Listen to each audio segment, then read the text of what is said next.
And welcome to Rewind Reviews, a podcast where well, I nearly said sometimes then. I lost too much confidence in myself. A podcast where we review old movies from our past. I told someone at work that's what this podcast was a few days ago. They're like, do you have a cut-off? What's an old movie? And I went, I don't know, what do you mean? And they went, Iron Man?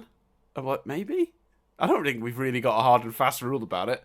Just something from the past that we think about. I'd do Iron Man, to be honest with you. Yeah. I mean, it's to be 20 years old in, 2 years? Yeah, and also, I think there's, something like The Dark Knight and The Dark Knight Rises. I'd be willing to do them as well, because they're sort of iconic movies. I think maybe, in a way, a cut-off is... Although The Dark Knight Rises would count for this. Anything that we actively reviewed... Do you know what I mean? I wouldn't do... I'd do The Avengers too. Yeah, I don't know. I don't think there is a cut-off. I've decided.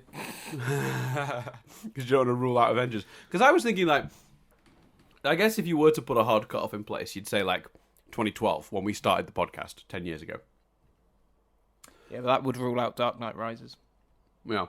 Well, that's all for the better, isn't it? Because then I wouldn't have to watch Dark Knight Rises again. No, I'm fine with just saying there's no cut-off. Anything we happen to fancy watching that's from the past is fine, I think.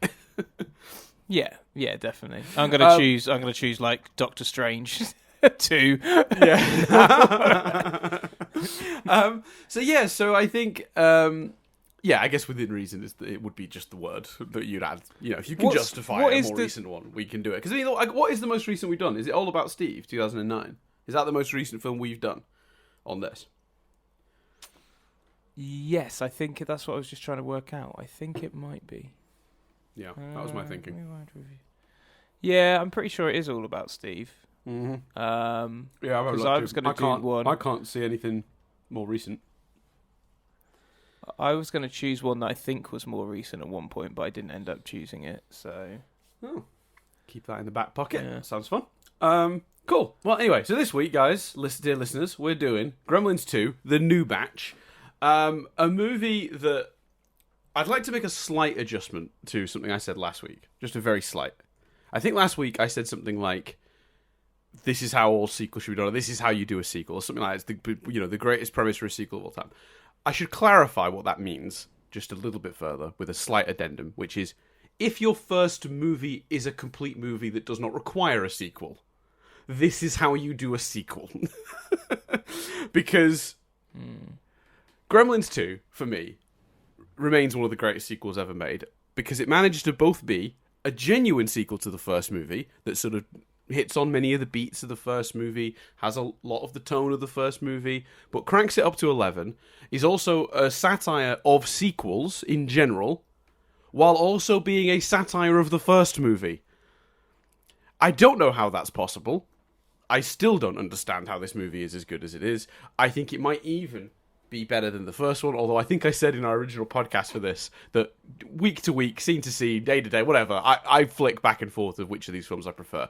The more sort of subtle, sort of grounded approach, although the other one's wacky too, but not like this. The more subtle approach of Gremlins 1, or the insanity of this, because it's such an amazing sort of magic trick that this movie functions at all. But I'm very curious, Chris, because we've covered, my childhood love of Gremlins in the first podcast, so there's no real need to cover that. I love both these movies. I don't really remember how I started with Gremlins. I don't remember the first time I watched it. It just feels like Gremlins has always been part of my life, and both of these movies were just, from a very young age, just constant watches. I loved them. I also talked last time about how they technically did give me reoccurring nightmares, because I was quite young when I saw these movies. Mathematically, I guess 6 or 7, I think, when I first saw these movies, if I do the math properly. I think on the last podcast I said I probably would have been 8 or 9, but I thought about it, and it's in relation to my move to Ireland when I was at a certain age. I was able to pinpoint this as being before that, which puts me at 6 or 7, which is, I think, maybe too young for these movies. Maybe. But anyway, I love them. They're fantastic. I think they're great. And I've been really excited for you to see this second one, so I'm going to pass it straight over. I'm saying recommend. What did you think? I don't know whether I'm more upset that you made me watch it or more upset that you're making me talk about it for 2 hours. No, I say that slightly in jest. Wow. It's fucking madness, mate. Like, what are you like? How the first one's so much better. Like, we'll get to that. I don't know. As a man that is as keen on character stuff as you, I don't know how you could look at this film and suggest it might be better than the first one when there's essentially zero character stuff in it, apart from maybe Gizmo. But, you know, everyone else, stuff just happens to them. But on the other hand, you know, it's a Looney Tunes cartoon, and sometimes Looney Tunes cartoons are fine and fun. So I sort of neither hated it nor loved it. I was more sort of dumbfounded by the whole thing. This is a movie, Dan, where halfway through, they stop the movie and Hulk Hogan gets angry in the cinema. Like, this movie is ridiculous. And I can appreciate what you're saying about maybe I can accept someone enjoying this more than the first because, you know, it's just balls to the wall stupidity and that's fun. And I get that. But as a movie, as a constructed movie where things make sense and happen to characters, the first one's so much better, in my opinion. Also, just to get it in there now, I have just double-checked some contenders, and if we're being technical, because rewinding the last Airbender movie, analysing Avatar, was a crossover, that the Avatar, The Last Airbender, came out in 2010. Oh, we have a... Okay, there you go. Good work. So I think that is actually the latest. Yeah, this film is madness, man. It's like and I probably would recommend it because it's got to be seen to believe to some degree. But even just the like, oh, we want to do this thing. Oh, but it'd be cool to do this thing. Yeah, it'd be cool to do this thing as well. Ah, how are we going to make that work? I know. Let's set it in a building that inexcusably does all of these things. Let's set it in a building which is a TV studio, a science laboratory, a shopping centre. Let's just set it in a building that is all of those things, and then we could do all of these things, even though that's all bollocks. So, yeah. But yeah, no, I'd recommend. I don't say this often, Chris, on this podcast, because we're often very respectful of each other's viewpoints, you know? Yeah. I think we're often like, it doesn't work for you, works for me, that's fine. But genuinely, Chris, you're wrong. I think it's interesting. It's interesting because this film is a parody of sequels and a parody of the first one. And it's not designed to make sense. It's basically a fuck you to the studio. Because what happened, apparently... I'll read you the first bit of my trivia to give you some context for this film. And I'm not saying I shouldn't need context to make it work. You shouldn't, and that's fine. Your opinion is your opinion. I'm not telling you you're going to change it. But I would like to get clear this, say this at the beginning, because it will inform a lot of what's being said. Because for me, one of the things that makes this film so genius is some of this stuff. So... and I'm not saying child me understood that. I think child me enjoyed this film for very different reasons to adult me. As I think child me would have done. Yeah. So that's, and also, I also have to acknowledge, as I did with the first one, nostalgia is going to be a factor here. These movies are in my top 10 of all time. I can't change that. They just are. I'm sorry. I love them in a deep, passionate way. I just do. But here we go. So after Gremlins, 1984... The thing that's upsetting is you're going to get such revenge when we do Good Burger. No, I love Good Burger. I know, but you'll probably see the flaws more than I will. I see. Yeah, maybe in your top tens. Maybe we'll see. I'm convinced Good Burger's going to hold up though, so I'm excited about that when we get to it. Anyway, after 1984's Gremlins came out and was such a surprise success, Warner Brothers immediately wanted a sequel. But Joe Dante, the director, had had enough of Gremlins and just declined to do it. He was like, you know what, you own the property. If you want to do it, that's fine by me, but I'm not in on this. And it's not the first time he'd had like shitty sequels made to his movies as well. I think he'd done like a Howling movie or something like that, and they'd made bad sequels to that, so that's a whole thing. But anyway, So the work on this movie proceeded without Joe Dante. The studio approached all sorts of directors, writers. Several storylines were considered, including sending the Gremlins to cities like Las Vegas, or even at one point to the planet Mars. After these ideas all fell through, they came back to Joe Dante once again, and he agreed to do it on the condition that they would not interfere. He would be allowed to do anything he wanted, and he negotiated a bigger budget. He also, by the way, has since stated this is his preferred movie of the two. He likes this one better. So he stated during a 2018 interview that because he didn't want to do a sequel because he just saw no reason for it.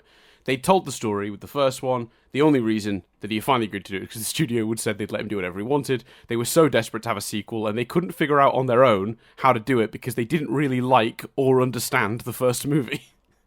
So they just liked that it was popular and made a lot of money.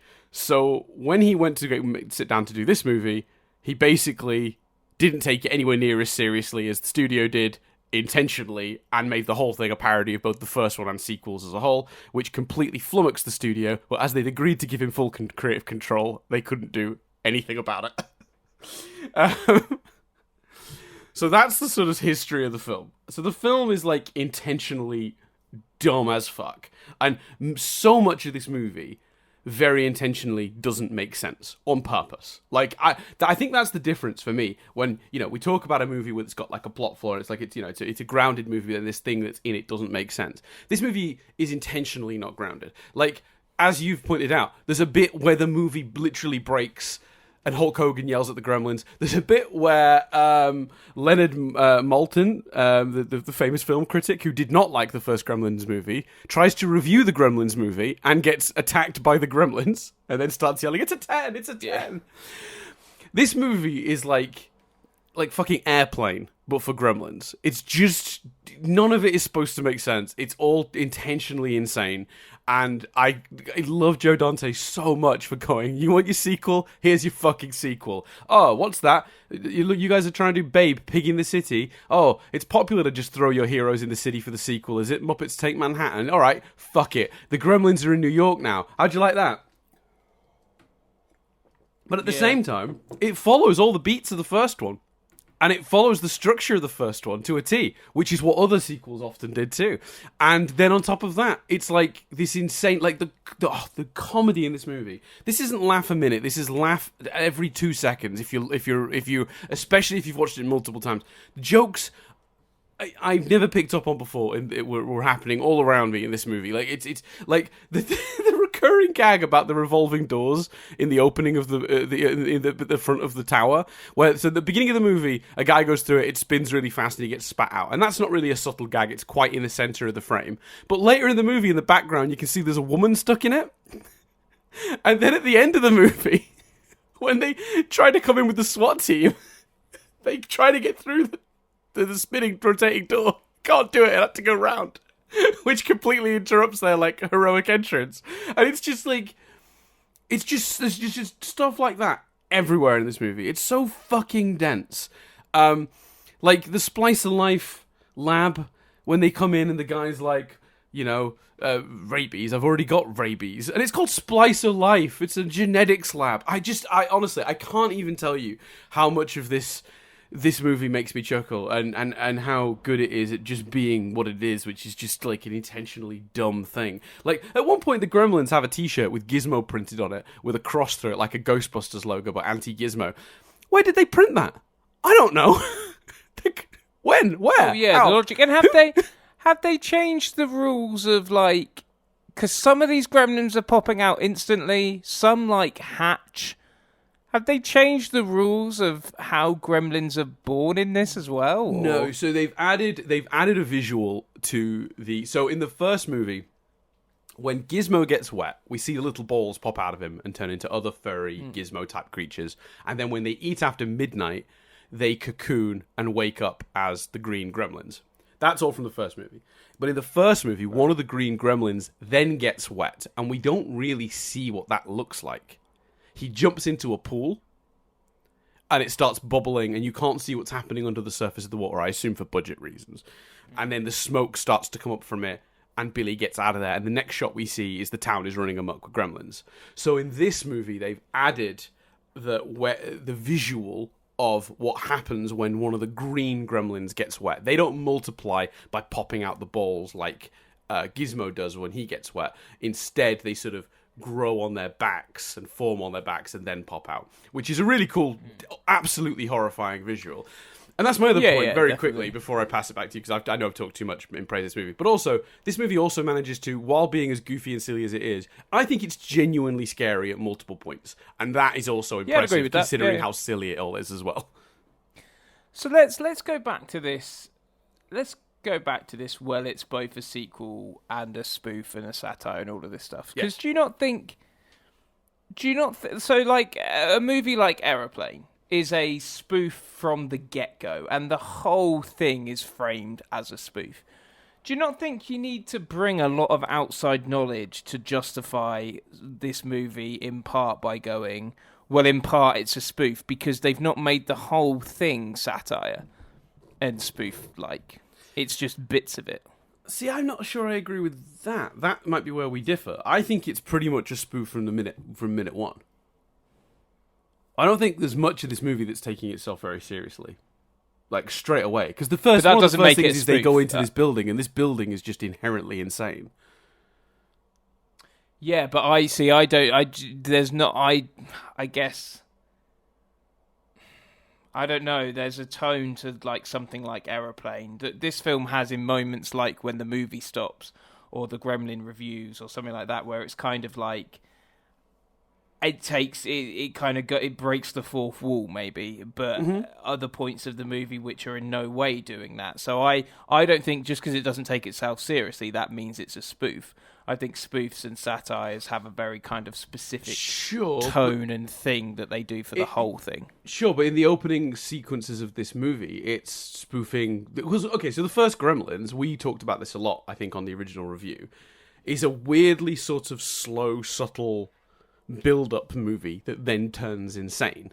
So because he's got the structure of Gremlins 1 in this, in the beginning, he's spoofing the early stages of the first Gremlins movie, and then he's spoofing the later stages of the first Gremlins movie. So the tone does shift as the movie goes on, because that's what the original movie did. So there is required reading, but it's Gremlins 1, and I don't think it's fair to say that I don't think it's unreasonable to say somebody should probably watch Gremlins 1 before they watch Gremlins 2.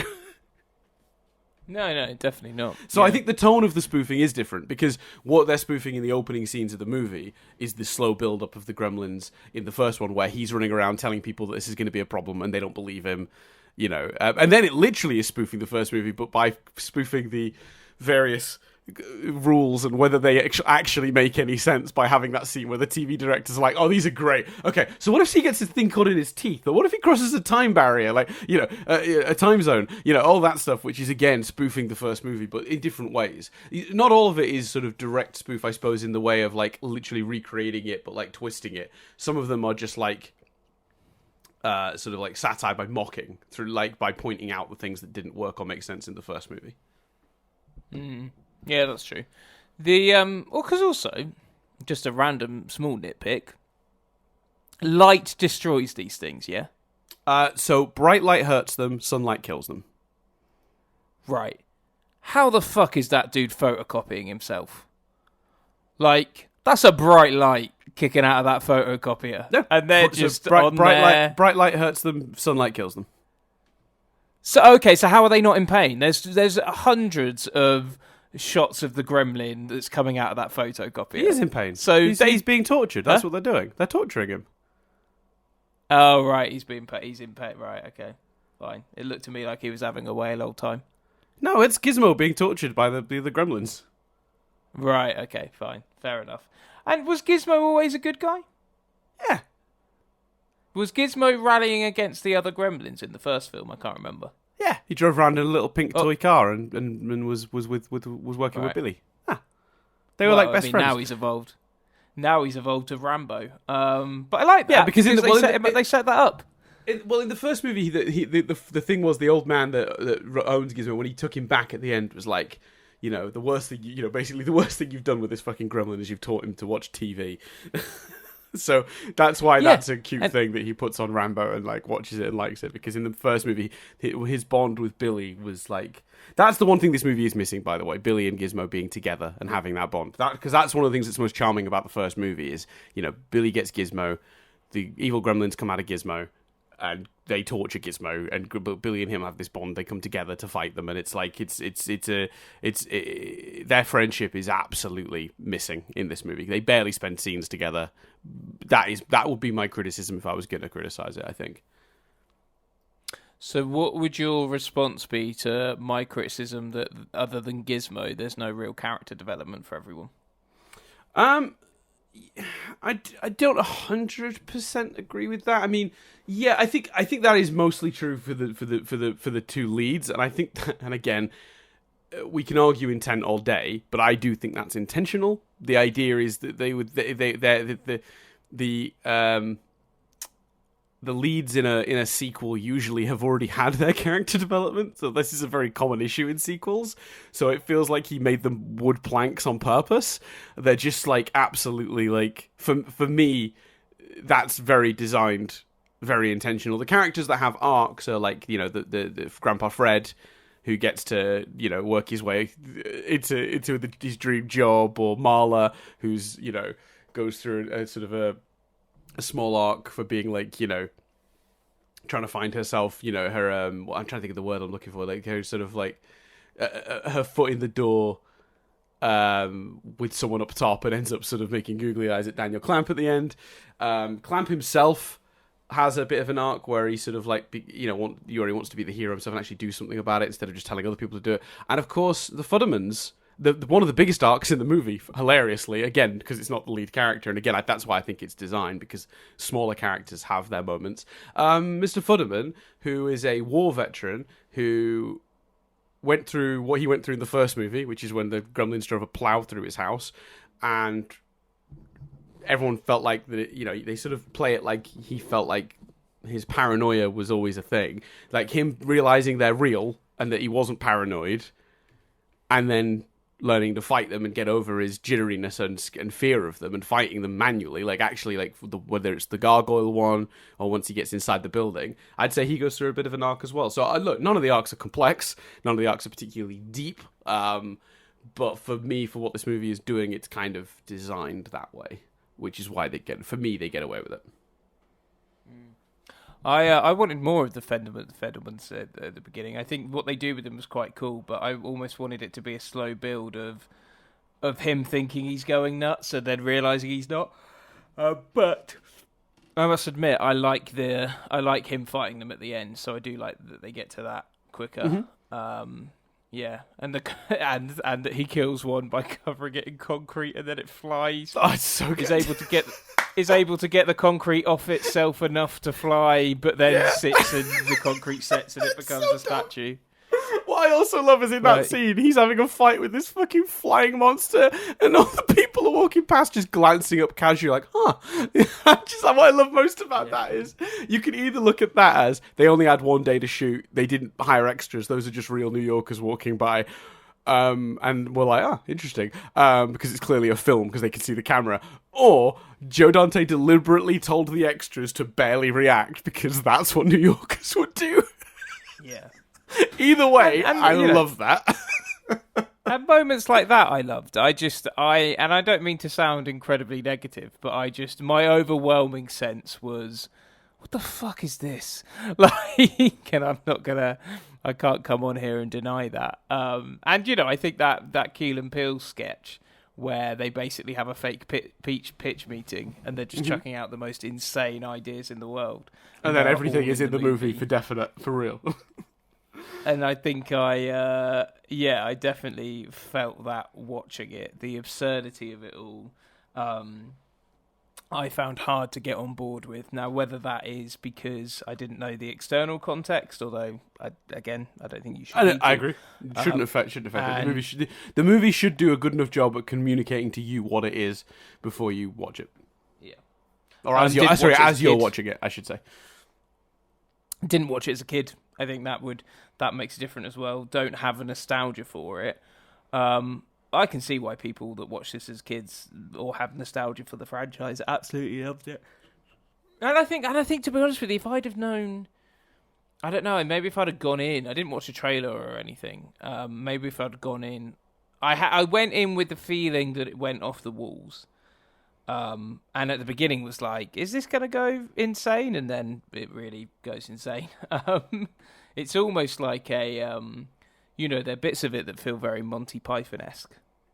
But I guess in my mind, I didn't want a Monty Python-esque spoof movie. I wanted Gremlins 2. So that affected it too. But I'm not saying I didn't enjoy it. I think I'm just explaining my slightly grouchy, like, meh attitude towards the whole thing. I think as well, like, look, I'm trying to. I'm thinking about like the early parts of the movie and like the way they try to. Because I guess for you, then the failing is that the movie didn't bring you along on board with its idea of this is a parody. This is supposed to be dumb, like on purpose. Like we're not making a bad movie. We're spoofing the bad movies. You know, this is design. So I think what's interesting about that is like you looking at the beginning and trying to figure out how like they could have maybe done it better. I mean, the scene that always sticks out to me is like one of the scenes where I go, like where I can think of like an early sign that this is about to go off the rails. Weirdly, is the unauthorized smoke break scene, which is just so over the top. It's so ridiculous. Yeah. Like the $200 million flea market that strips you of any personality. It's so gross. It's so over top. The technology has gone mad. It's got cartoon vibes. They refer to it as a smart building. It's like this weird dystopian nightmare. And for those who don't remember, there's a scene where there's like a security control room and they find a guy in a corner somewhere having a quick smoke break. And they like zoom in on him, alarms go off, and they're like, unauthorized smoke break, unauthorized smoke break. You don't work here anymore. And then the next announcement is, we have a career opportunity in level 7, which is just insane. Yeah, and I think that's a good example, actually, because, so 2 points. One, I think actually that in some ways it does set it up immediately because of the kind of odd Looney Tunes opening.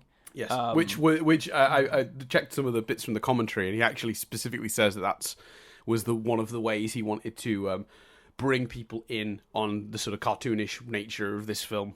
The silly nature of this film. And I think, but the security thing is a good example because shortly after that scene, what's the name of the main dude again? Billy Peltzer. Billy breaks in to splice up your life and just breaks in, like, and seemingly there's no cameras, there's no sort of nothing tracking him, and I've just sort of sat there going, I don't know what the rules of the world are, which would suggest they didn't do enough, maybe, to set up there are no rules. I think that one's explained because they basically say they've rented that section of the building out to the genetics lab. The genetics lab aren't Daniel Clamp's genetics lab. That because they make a few jokes about how we knew we should have rented that space out to X business or Y business. You know, we could have had a yogurt store there, but instead we've got a genetics lab. It was a terrible idea. You know, there's a lot of that later in the movie. So from my perspective, in terms of like the logic of that, that's not surveilled because it's not Daniel Clamp like property. He's rented that out. Yeah, fair enough. I think this. I don't know why. And maybe this is in. Given that this is the tone they've now set, like, I'd love to see a third movie, like, with, like, Lord and Miller, or, like, do you know what I mean? Like, it almost feels like Joe Dante wanted to absolutely remove any possibility of a third movie.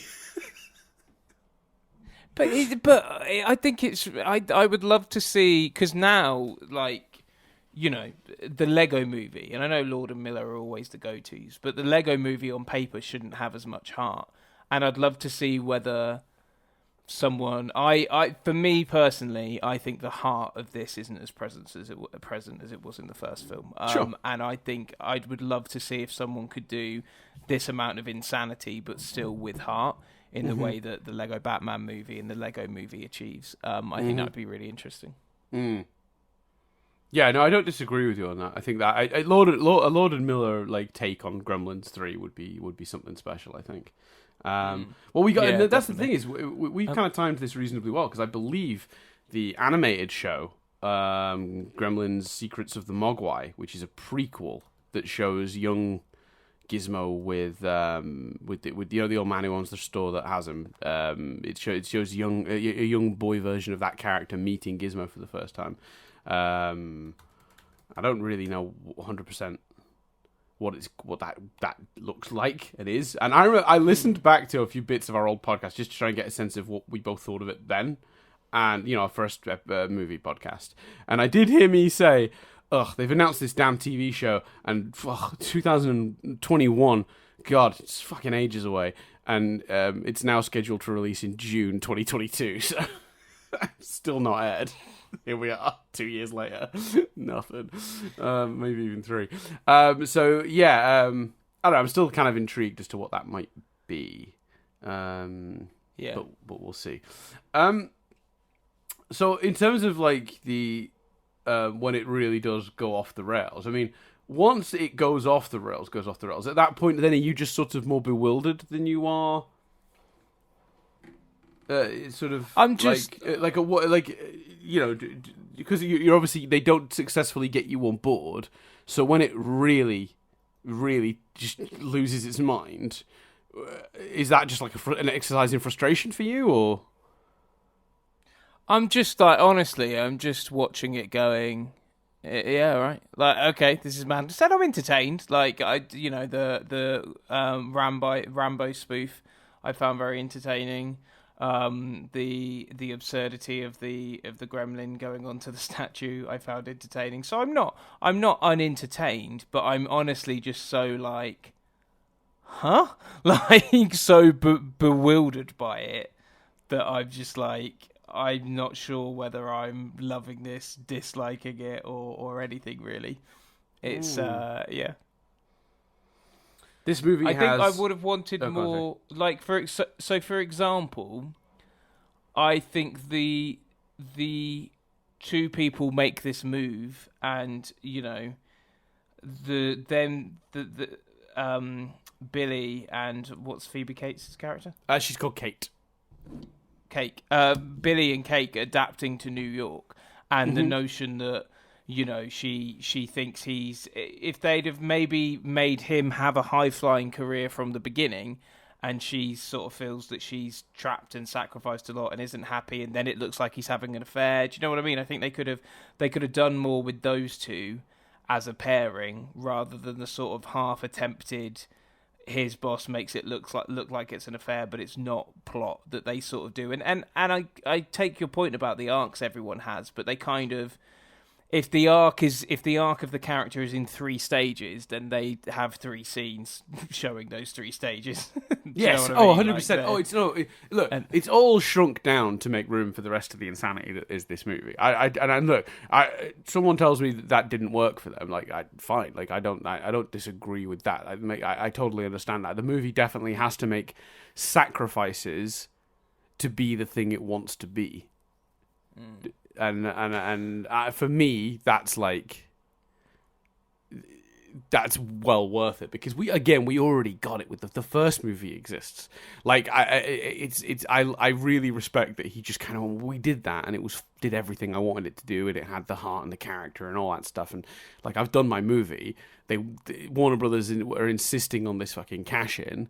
So I'm just gonna make a movie making fun of like every sequel you've ever seen, which is just again really like admirable, and also I think smart, because like in reality the reason people were probably struggling to make the sequel work before Warner Brothers handed this over back to Dante, after those sort of 4 or 5 years of attempting to develop it, is presumably because the character arcs were wrapped up. What more do you do with Billy and Kate after the first movie, right?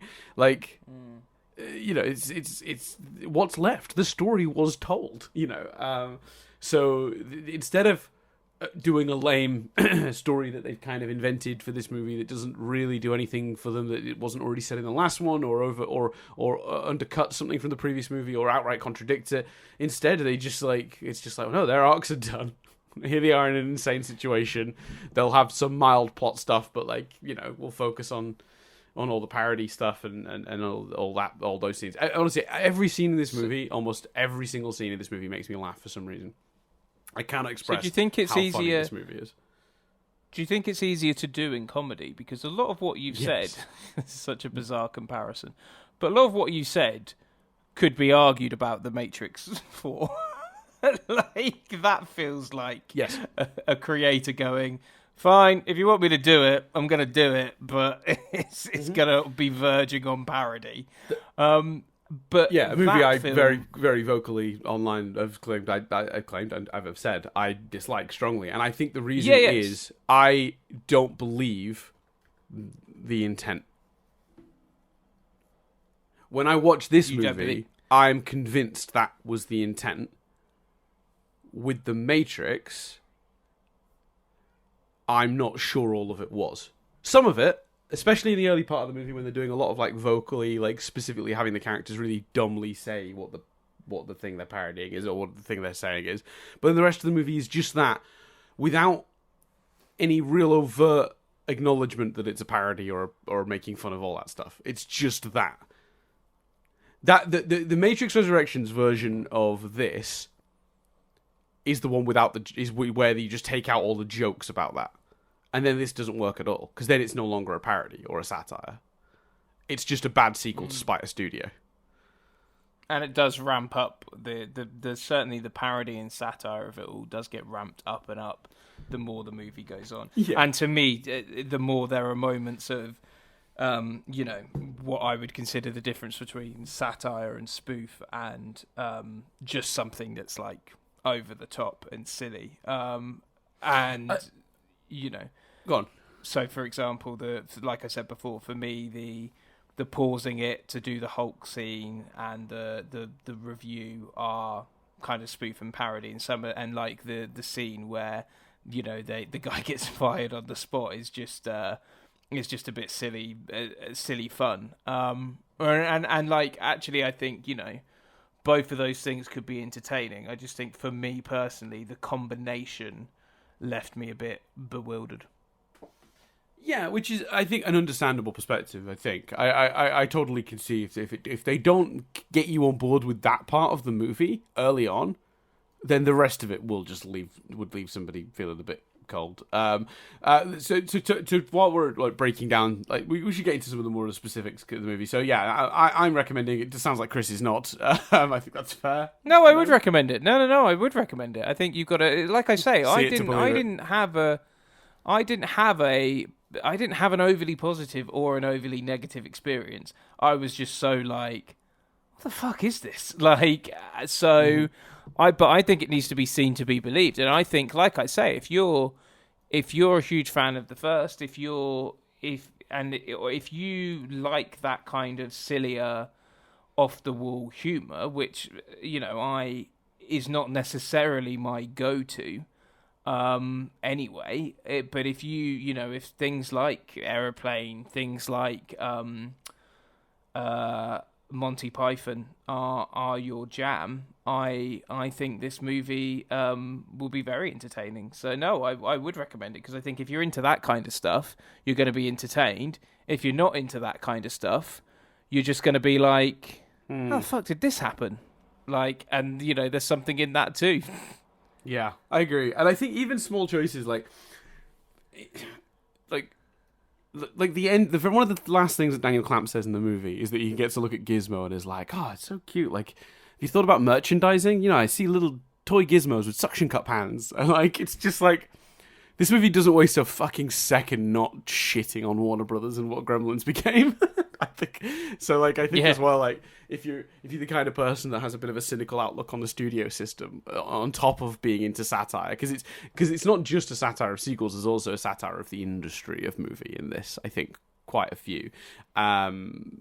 So yeah, I definitely think there's a lot to be enjoyed here about what this movie becomes and is. Yeah.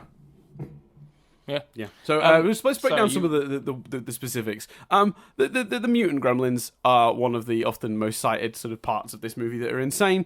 There's a bat gremlin, an electric gremlin, a female gremlin, a brainy gremlin. There's a vegetable gremlin, which later on in the movie, one of the gremlins takes his vegetable off his head and puts it in their drink. The Brady Gremlin, like, whoever came up with the idea of a gremlin that talks, I mean, that is genius. He has what I think genuinely might be one of my favourite jokes in movie history, which is when he says, we've never been to New York before, there's Broadway shows, we'll have to work out how to get tickets for those. I've also heard there's a lot of street crime, but I believe we can watch those for free. Such a good joke.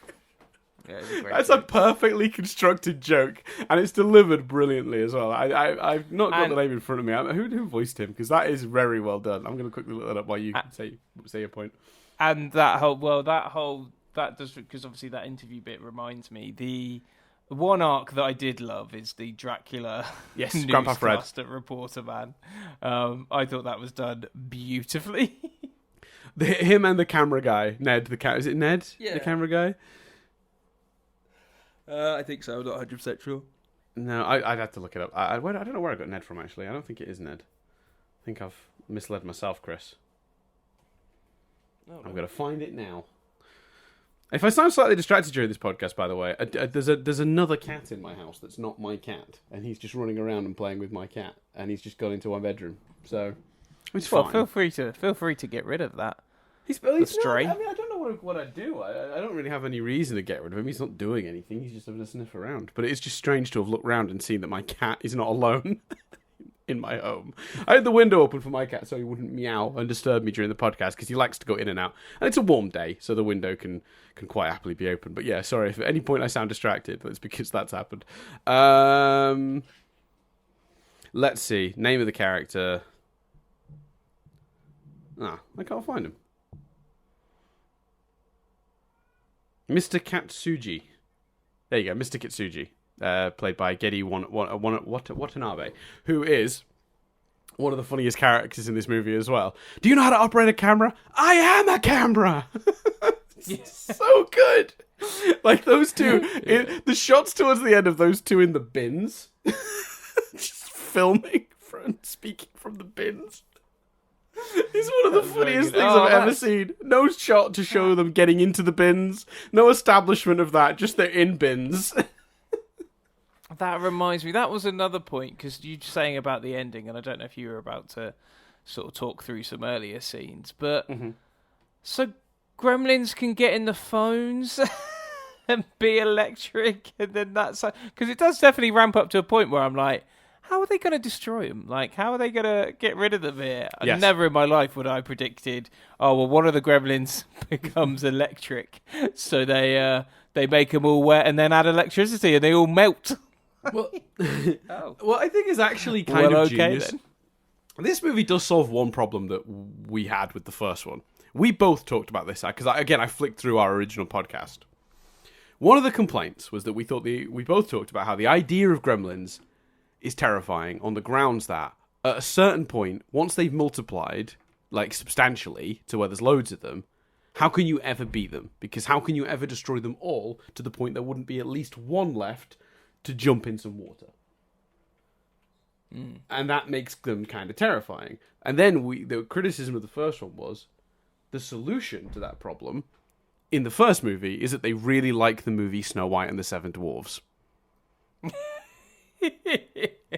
And they all go into the cinema, and your response was, really? All of them? So then they blow up the cinema. Little did I know what was coming in the sequel. Yeah, if I was sort of questioning the logic of that, little did I know. Little did you know. I think I said that at the time, like, mate, wait till you see the sequel. But one thing I do think is clever about the sequel is putting them in a big building in the middle of a sunny day where they're not allowed to leave. So the challenge is we have to stop them getting out into the streets because that's good. Sorry, there's a bunch of banging that just happened. I think what's happening? 1 second. This might be the other cat. I'm investigating.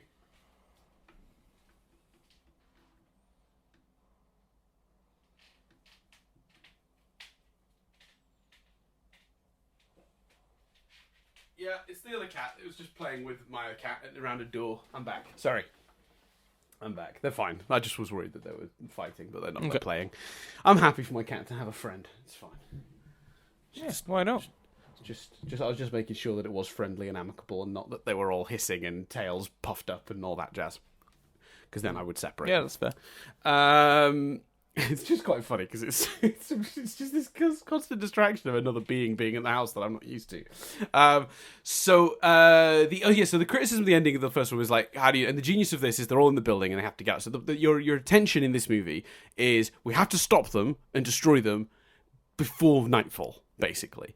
And they have this really clever plan, which is there's only one way out of the building. They all obviously want to get out of the building. They're going to gather in the foyer when they think it's night and then burst out onto the streets because that's the only exit. So why don't we just trick them into thinking it's night now, put all the clocks forward, and then just drop that, let the sun shine through and kill them all. And that's a genius plan that makes way more sense than, very conveniently, they've all gathered to watch Snow White in the local theatre so we can just burn it down. So I'm on board with that.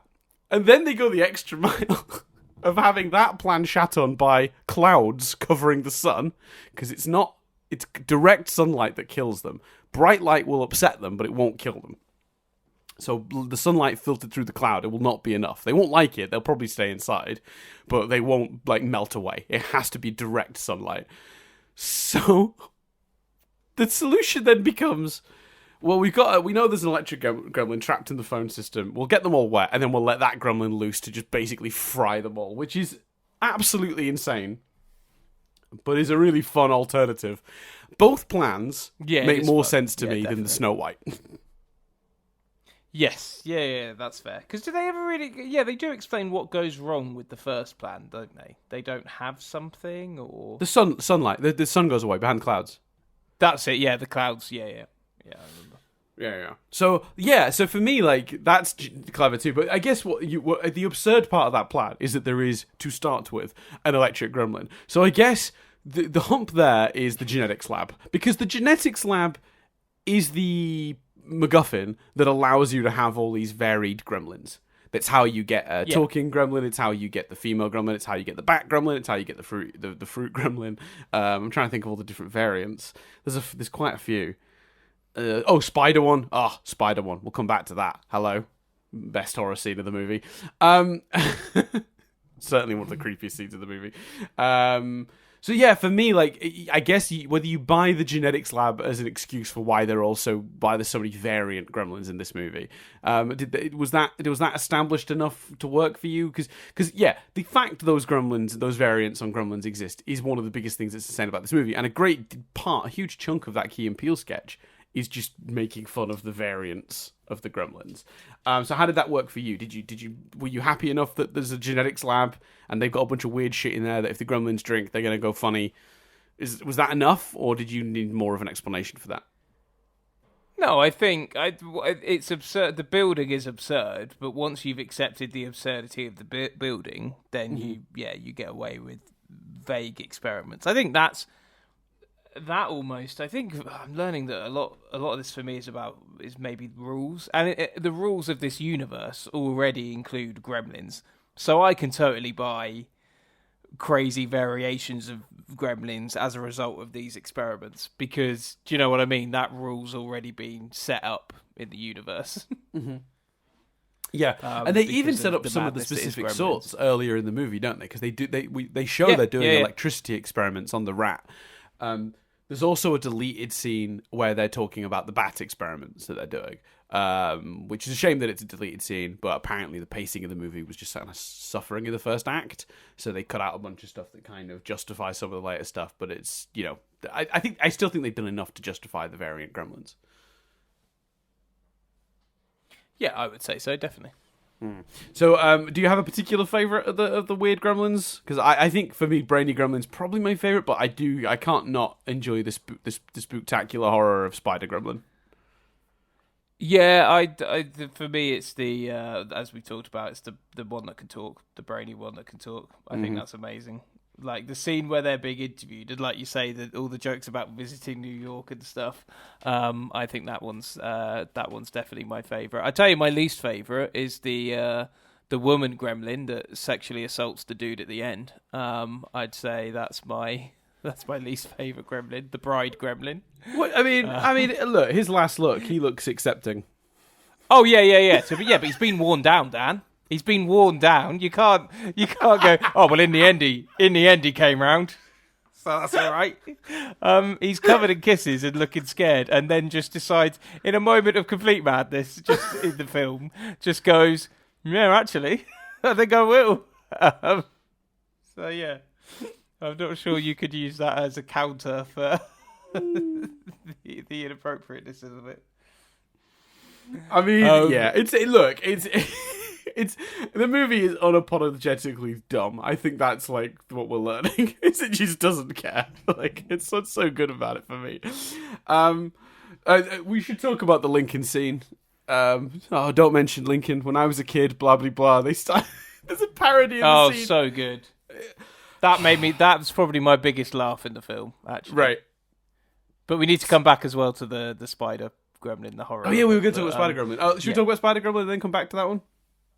No, because all there is really to say about that is it's just genius. That, like I say, that bit, like, yeah, no, just stop. Like that made me laugh a lot because, you know, it's not the ridiculous of that is not in the first film. Isn't played as a joke, so that I could feel intent, and you know, without even knowing the backstory, could feel that it was the creators going, "That was fucking weird. Let's have some fun with it." Right, because you even said it. You said when you watched the first one, your mouth was agape during her describing that Christmas thing with her dad, and you know, and him being madness, and him trying to sneak down the chimney to pretend to be Santa Claus, and then sadly passing away in the chimney, and then being found on Christmas morning, and then she ends the story with, "And that's how I found out Father Christmas wasn't real," which is just insane. Like, I'm laughing because it's horrible, but it's so insane in that movie that speech happens. So in this movie, they parody it by having someone mentions Lincoln, and she's like, Lincoln, don't mention Lincoln, I was a kid. And she starts telling a similar, like, over-the-top story about being in a park and a guy just looking, and Billy's just like, no, we don't have time for that. He just moves her on. It's so good. The guys at Red Letter Media actually had a really great pitch for Gremlins 3. Which is Daniel Clamp has become president. Because obviously he's a Trump parody. But Billy is like his official portrait artist in the White House. And Phoebe Cates can't go near the Lincoln Memorial. That's the entire plot. Yeah, and then, there's Gremlins in the White House. Because they were just like, the funniest, because they were sort of saying like their favourite bits of these movies are when gremlins are doing human stuff. So like when Daniel Clamp comes out of his office and the gremlin is dressed as his assistant, is like banging on a keyboard, A, B, C, D, E, E, and just like hitting the keyboard over and over again. Like they're saying that's, when gremlins do that sort of stuff, that's their favourite. So they really like the stock exchange scene where the gremlins are just all on the phones going, buy, sell, buy, sell. And then the Brady Gremlins at the back going, we're advising all of our customers to buy stocks in canned food and shotguns. Yeah. But do you, speaking of canned food and shotguns, do you think that's actually like, if you're continuing the escalation, Gremlins 3 is actually World War Gremlins, and it's the Gremlins do get out, and you know what I mean, the rest of the world is at war with them. I think honestly, I'd also be into that. That's fine. I think that's how I'd go. I think I'd essentially do a zombie movie, but it's Gremlins. Right? Yeah. The only thing I'd be worried about is because I think if they do Gremlins again, it's got to be puppets. Puppets enhanced by CG if you want, so you can do like a bit more articulation and make their faces move a little bit more realistically. But puppets, I think, is important. And what I would worry about if they went CG is like, sort of waves of CGI gremlins, like, like in the movie World War Z, where they're all like piling up to get over the wall. Because I don't know if I don't, as cool as that visual sounds on paper, I think in practice it would just look like a cutscene from a video game if they did all that with CG. And I don't really... Yeah, a that's big fair. part of the charm of these movies is the puppets. It'd be like trying to do the Muppets, but making them CGI. I just don't think it would work. Yeah, and how do you... And it's difficult, isn't it? Because I think they're right, actually. The funniest bits are the Gremlins doing human things. And the problem with zombies, but it's Gremlins, is we've got a lot of good zombie spoofs out there. We got a lot of good zombie comedies, and even stuff that isn't zombie comedy, like Love and Monsters, which came out recently. You know what I mean? It's hard. It would be hard to feel that this wasn't just that. Yes. Yeah, and I guess if you do it in a post-apocalyptic world, then you don't get to have the Gremlins buying and selling stocks or doing interviews on television or, you know. Well, you do if they've taken over humanity. Yeah. So they're doing all the things that humans would do. So they have like a gremlin president and all of this sort of stuff. But, yeah. While we're on that subject, actually, very quickly before we get to the spider scene, the other thing I love, if we're talking about Gremlins doing sort of like filling in for human things, I also enjoy the Gremlins filling in for machines, because this is a sound-operated building, because it's a smart building. And there's really effective scene in the lift, because it's both one of my favorite jokes in the movie. Sorry, elevator for our American listeners. It's one of my favorite jokes in the movie, but it's also one of my favorite like horror-y scenes in the movie. She's trapped in an elevator. She quickly realizes it's been infested with gremlins. And if people remember, the concept of gremlins is that they, prior to these movies existing, the real world context for a gremlin is it's a bug in your system, in your machinery. They used to talk about gremlins in the war, getting into your planes and making you crash, which is why Mr. Fudderman being a war veteran kind of makes a lot of sense. He was scared of gremlins before he knew they were real in the first movie. So she's in an elevator that suddenly isn't working because the gremlins are in the system, and she can hear them crawling around and saying things, and then their hands start coming through the walls, and they're all grabbing at her, and then the whole thing is plunging. But my favourite part is when it first goes wrong, and she can hear the gremlins, and she goes, "Sound alarm," to the voice-activated system, and to the gremlins there's a pause, and the gremlins all just go, rah, rah, rah, rah. Which I never don't laugh at. Like, I cannot tell you how many times I've seen that scene. But just hearing the gremlins do the alarm because she's asked them to, it makes me work myself every time, without question. It's so good. So yeah, I love that scene too, because I think that scene is both really good horror, like when the arms are all coming through and grabbing at her and she's kind of trapped, like that's very effective. But also, yeah, the really great gag, and obviously then that scene ends with the elevator plunging down, killing all the gremlins. And then the two ladies at the bottom are just looking down, and she's like covered in like gremlin goo and blood. And the two ladies are just like, "We'll wait for the next one," which is just a dumb joke, but like perfectly timed. Yeah, good stuff. Yeah, it's very good. It's so the I got to admit the horror elements are fantastic. They're very effective. Like from the way they pop out of the sort of green evil gremlin to the spider scene, which is very effective and shot very effectively as well. Shot, like a horror, like a spoof horror. It's great. Yeah, I think what's clever about the spider scene is I think they did some trickery, but the trickery made it scarier because that spider, right? Like, it's a puppet. And when you see that gremlin turning into the spider gremlin, when you see the spiked, stripy one, the turning into it, they do it through shadow, which is obviously so much easier to do visually, because you don't actually have to build a puppet that realistically has the spider legs growing out of him. You don't have to animate that in any way. You can just make the spider legs come out from behind him because it's a shadow, right? You can completely cheat it. But yet the shadow version of it is almost scarier than I think if we'd seen it full on. And then you've got Marla caught in all those webs and it coming towards. The only thing I think would have been better is if it had come up on the ceiling rather than just crawling along the normal floor. Like the ground level, like if it had been up on the ceiling coming towards them, I think I might have preferred it slightly because I think that would be more spidery. But other than that, that scene is basically perfect. And even the escalation I know I've mentioned it a few times, but I really loved Gizmo deciding to be Rambo. Yeah, because it's a little montage. You get to see him lifting little weights. You get to see him doing all this stuff. Like prior to that, and then when you see him show up and he's got the headband on and he's made himself a little bow and arrow. I mean, I cannot tell you how much child Dan thought that was the greatest thing he'd ever seen. Yeah, Yeah, I can imagine that really sort of riled the imagination. Yeah, 100%. Yeah. 100%. So, yeah, go on. No, you go. I was just going to say, people smoking indoors, the 90s were wild. I guess. This is in my notes. I just seen it in my notes. I think that's the most insane part of this movie. Yeah, that's what you've got a problem with. How out of date the smoking looks. Oh dear, that whole building. But you know what? I will say, as nuts as it is, that building. Let's be honest, it's ahead of its time.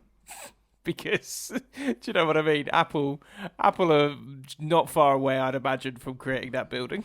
Yeah, well, so it's funny, isn't it? I was thinking about this. So a lot of this technology is like, video phones and voice activated things. Like, like the technology gone mad thing is kind of cartoony and it's over the topness, but it's kind of happened. And the other thing about this is there's a great joke in this. And it's a subtle one where they walk by the archery channel.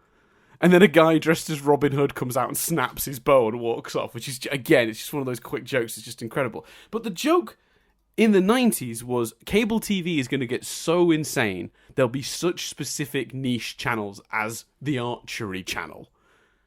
Because at the time, in, 90... Well, this was filmed, I think, in 89, but released in 90, I think. Back then, that was like an insane, funny idea. Now it's just kind of funny because it's the archery channel and there's a guy dressed as Robin Hood coming out of it looking angry and snapping his bow. Something's gone wrong. Like, that's funny in itself. But part of that joke is now lost because there probably is an archery channel somewhere out there, right? Like, there's millions of cable channels now and Freeview channels. I wouldn't be shocked. I wouldn't even blink twice if I passed an archery channel on my TV box set now. Well, my TV set now. But back then, that was the joke. Yeah, you're right. That is a bit nuts, isn't it? Yeah, 100%. And I like the idea that Clamp is kind of one part Trump in his real estate development, but one part Rupert Murdoch for his TV empire. Yeah, because he wouldn't. Let's not forget, he wouldn't have been Trump at the time.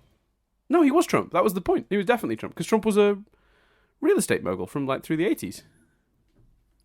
Yeah, I suppose. But I don't know. I just think of him more. I guess the dipping into everything aspect of what the guy's doing. It's so hard. I guess in my head, it's so hard to see him as Trump because one, I guess I didn't know the reputation of Trump in the 80s that strongly.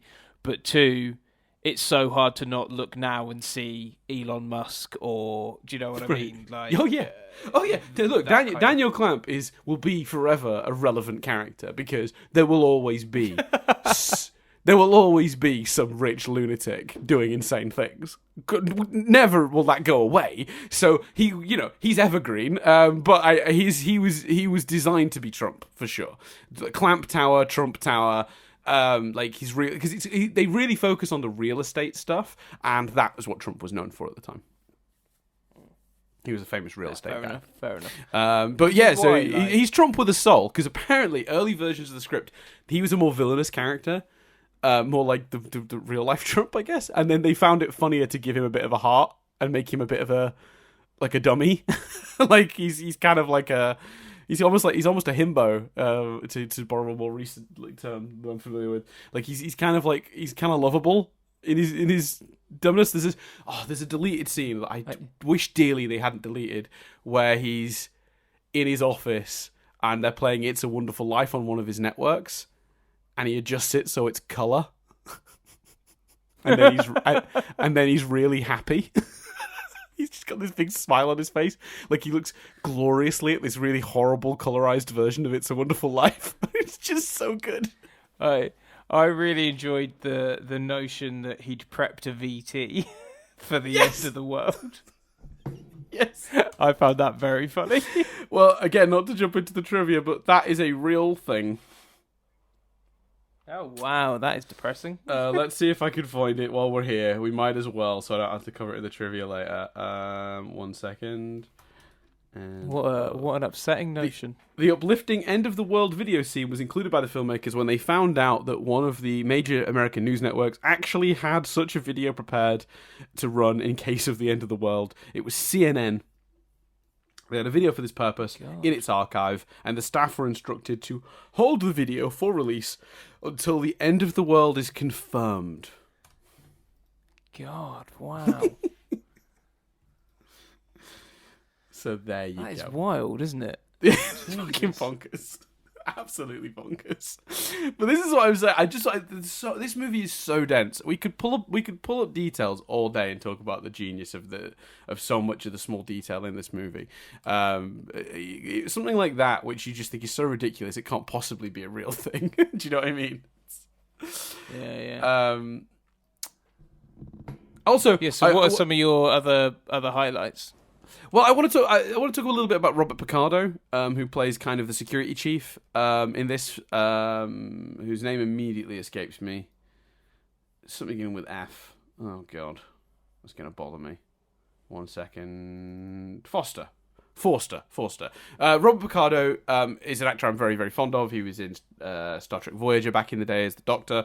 So, you know, you'll have to forgive again. Like we talked about this recently, like childhood nostalgia sort of implying. But I love him in this role. I think he's great. He's one of the standouts of the movie. He plays a kind of villainous character, but also like one that you kind of a lot of the time like he's never unreasonable. Well, no, okay, that's not true because in the beginning he like takes Billy's plant away, which is insane, and then the drawing, and he's like, we've got paintings here. We've spent millions on paintings from established artists. We can't just have you guys running around willy-nilly putting your own art up. It's just a brilliant bit, but he plays it so well. It's such a fine line that character walks, and I think Robert Picardo does a wonderful job. I think the same can be said for the scientist. Like, I think that's a really Christopher tight rope Lee to walk. Yeah, and yes. he does it, and maybe it's just because it's Christopher Lee, but he does it really well. He's so good in this movie because again, he understands almost better than some of the other actors what movie he's in because he's overacting the whole movie. Like he doesn't just say, "Oh, rabies, I've already got rabies." It's rabies. But I already have rabies. Like everything is the most dramatic thing he's ever said. But it's also the way he's like, get this tissue analysed, and it's just so gross. Like he's just well, because he just says I'm still. Because they set it up. He's like, I've got flu on back order. Because he's a genetics lab. They need a sample of flu, and then she sneezes into a tissue, and he's like, flu. Thank you. It's fucking gross. So good. It's so grim. So yeah, I think that's a good time. I love the implication that the twins might be clones. There's twins in the lab. Yeah, and the first thing he says to them is, "How's the cloning experiment going?" And they turn around.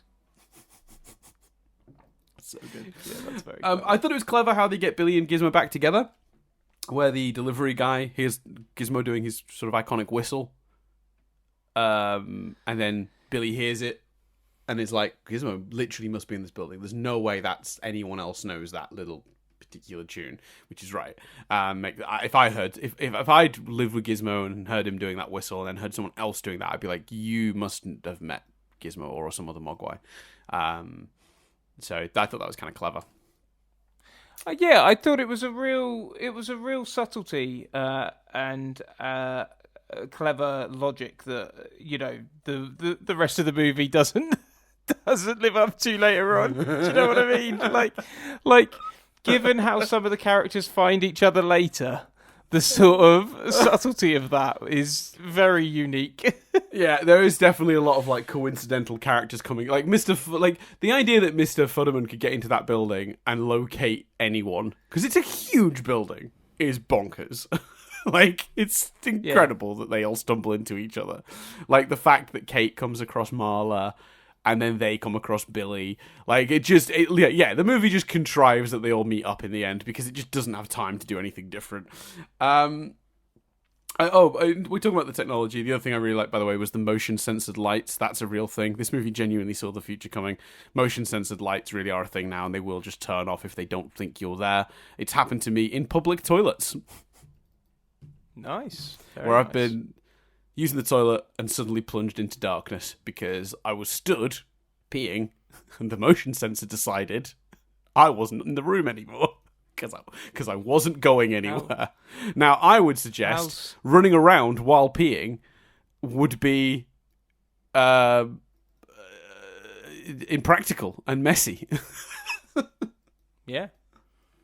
I think that's fair. I am quite bemused at how still you must have been stood. How I must have been what, sorry? How still you must have been stood is verging on impressive. Well, I'm going to assume a shit sensor that only picks up very large movements rather than, small breathing or moving. But yeah, I was yeah. And also, a shit sensor and a very short timer, because obviously I was only peeing. I wasn't there forever. It's not like I was there for 20 minutes. It must have been set very low. Because they've got similar motion timers to save electricity in my place of work, but it's a couple of minutes till they go off. You'd have to be still for an obscene amount of time for that to happen. So yeah, you'd have to be really really dropping something intense for that to go yeah, off. Yeah, for sure. Although I guess the motion sensors aren't in the stall, so I guess if you were just in the stall for ages, the lights would go off too. I haven't tested that theory, but yeah, it's probably a point. But either way, motion-censored lights is a terrible fucking idea for that scenario. Just for the moment, someone's like, God, Dan must have a really bad stomach. He's just sort of sitting there still. Dan was in the toilet stall and the lights turned off. Well, I've made a note about the Canadian restaurant. It's the most insane thing I've ever seen in my entire life in the best possible way. The waiters are dressed as Mounties. The chocolate mousse is literally a chocolate mousse. And at the exact right moment, the guy says, would you like some horn? She's coming on to him. Would you like some horn? How did you not know this movie was a parody straight away? Well, because again, in that moment, I'm not going, oh, they've just gone, fuck it. I'm going, why is this place Canadian? Like, why? It's so good. What's the reasoning?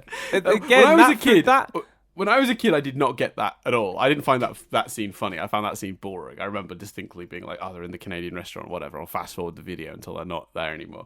But as an adult, I think that scene is genius, because I think the idea of that restaurant is just so absurd. Like, I mean, we have themed restaurants these days, so I guess, again, a movie predicting the future a little bit, but like, fucking hell, that restaurant committed. Yeah, the more we go through it, the more insane it is how much of this movie then came true. Yeah, it's true. I liked that the Gremlins had a bit more personality now. So in the original one, they were all pretty much I'm not really referring to the mutated Gremlins, because they all obviously develop genetic reasons to behave differently. But even the first few that come out of Gizmo, there's like a leader, a sort of second in command one, a really dumb one, and then the hyperactive one, which Kate takes home by accident early in the movie, which leads to a lot of fun scenes as well. Thinking that it's Gizmo. For me, like, I just thought that was a really nice idea. It is a bit like, well, why didn't they have such distinct personalities the first time round? You can try and fansplain it and say that because the water ran through Billy's paint easel first, the paint is what gave the Gremlins that mixed with the water. But that would be I've seen that defense, and I don't know if I buy it. The movie doesn't. If that's the explanation, it's fansplaining, because the movie at no point makes that clear. Yeah, I felt, I assumed the paint had done something different, because like I said, I was so confused. It was when they went back and some were in cocoons, I was like, I cannot remember the logic and the rules here. But, at that point, it's like, oh, well. I made a note as well, on a separate note, when the Bat Gremlin bashes through the wall and leaves the Batman symbol behind. Yes, please. Do you know what? I never thought I'd paint a scenario where I would rewatch this movie. And I'm not necessarily volunteering for this, but the only scenario in which I would rewatch this movie is rewatching it with you. Because I reckon I'd enjoy it a lot more if every 2 seconds there was a bloke going, and I imagine that's how you watch this movie. I imagine you're going. Nadia was so annoyed yesterday because every time bat symbol.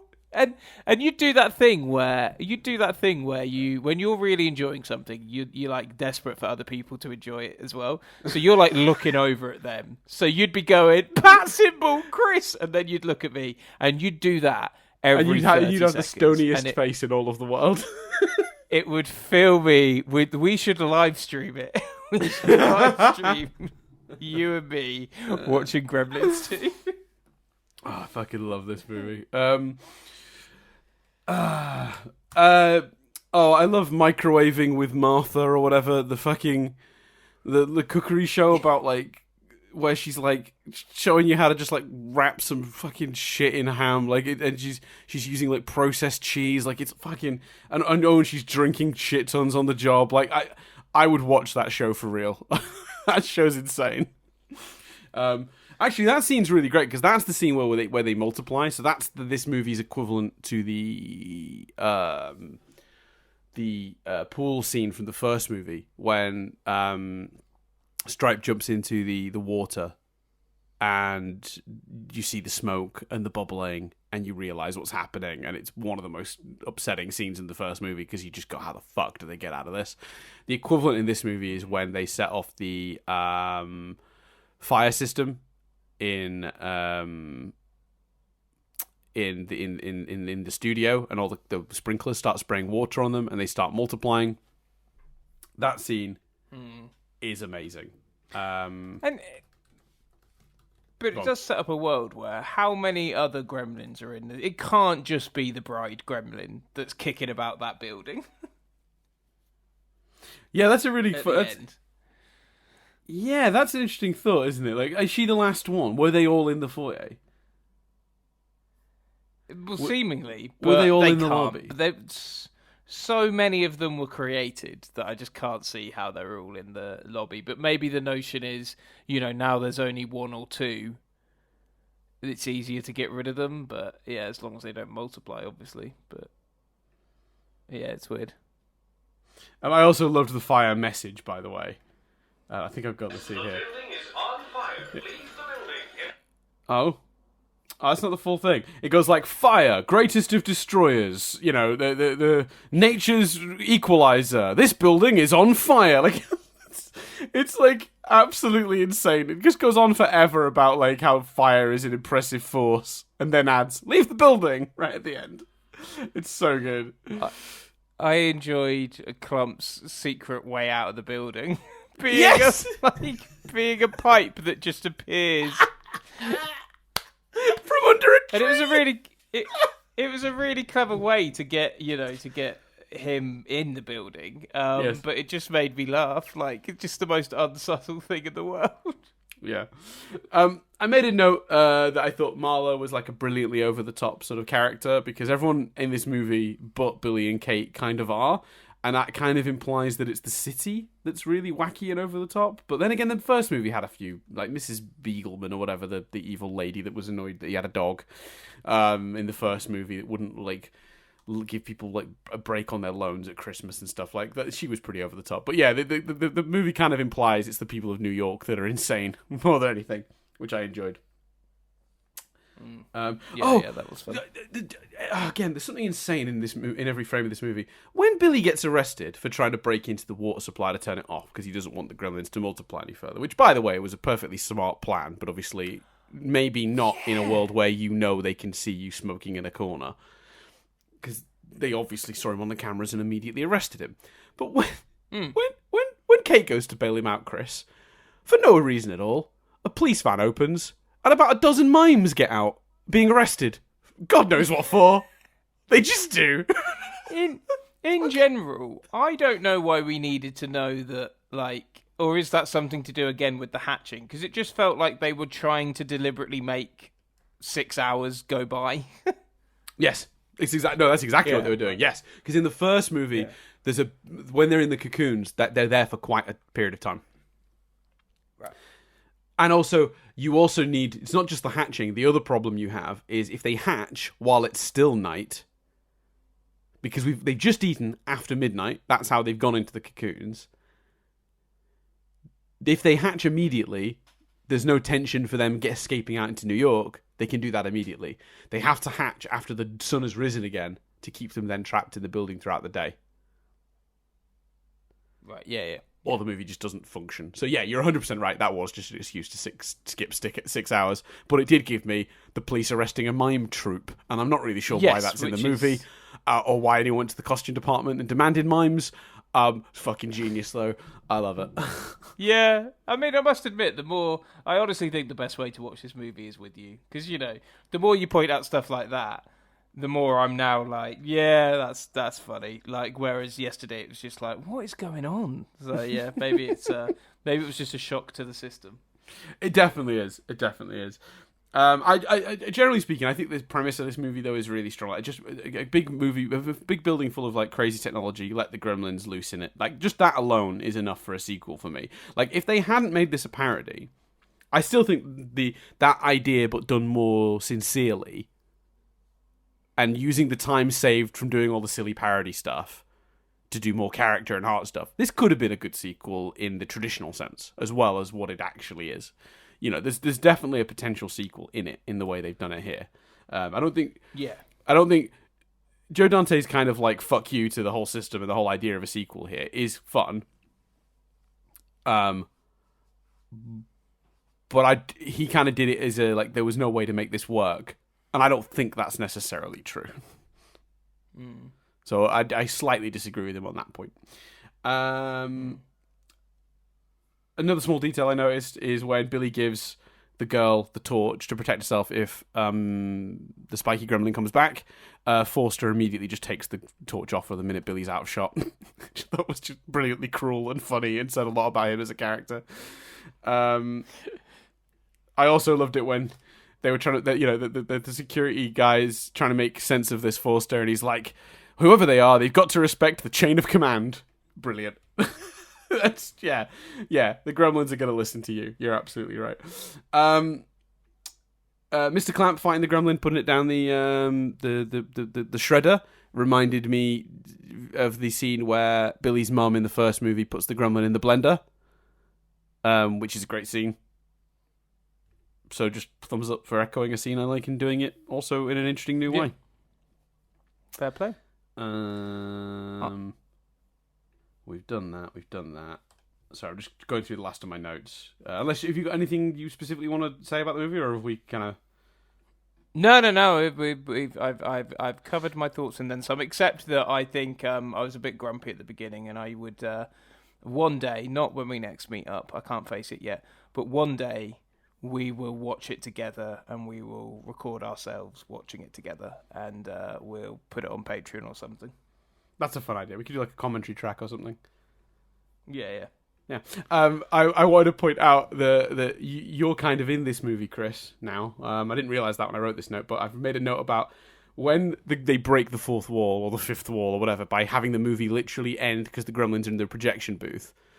Then you see a lady coming out of the theatre dragging her child with her, and she goes, "This is worse than the first one." And the theatre guy just responds, "We just show the movies, madam. We don't make them." That for me was the moment of like, what is happening? Like, that was the real like, this has gone off the rails. I love it. I noted that the female gremlin is basically just Miss Piggy. It's true. Don't even know why I wrote that down. Yeah, that's very true. I love when they get hold of automatic weapons and they get fired everywhere. There's shooting, and then one of the gremlins tries to drink a liquid in the lab, and it all just pours out of the holes in his chest. Thought that was great. The dentist scene. Holy crap. When the really hyperactive one catches Billy and ties him to a chair, and Billy wakes up completely helpless, tied up, and that gremlin's about to perform dentistry on him. I had a moment of getting really confused during that scene. Because in my mind, because it's been so long since we saw Gremlins, I was sort of getting Gremlins and Rocky Horror Picture confused in my mind. Do you mean Little Shop of Horrors? Started, sorry, Little Shop of Horrors, yes. So when the dentist scene starts, I thought it was spoofing I was like, are they spoofing that? And then I was like, I don't think that scene was in Gremlins. Like, oh no, that was Little Shop of Horror. Because obviously Little Shop of Horror had that uncut, insane ending, didn't it? Yes. Which was quite Gremlins-esque. Yes. So I really struggled with the dentist scene. I mean, it is horrific. I'm glad Billy escaped. But yeah, there was genuinely a sense for me of like, what's happening? Yes. Absolutely. No, 100% agree. Because it's like a really, it is a scene that, so of all the scenes in this movie, it's a gremlin doing something with like more intent than they usually have. Like, especially that hyperactive one, I could see you feeling like it must be a parody, like, or a specific take on something, because it's very weirdly deliberate. Like, he puts on the outfit, and I actually don't know, maybe that isn't as off the beaten path, because several of the gremlins have spent time where they've like mimicked a human behavior, haven't they? We talked about when they're doing the stock market earlier, and when one of them pretends to be the receptionist.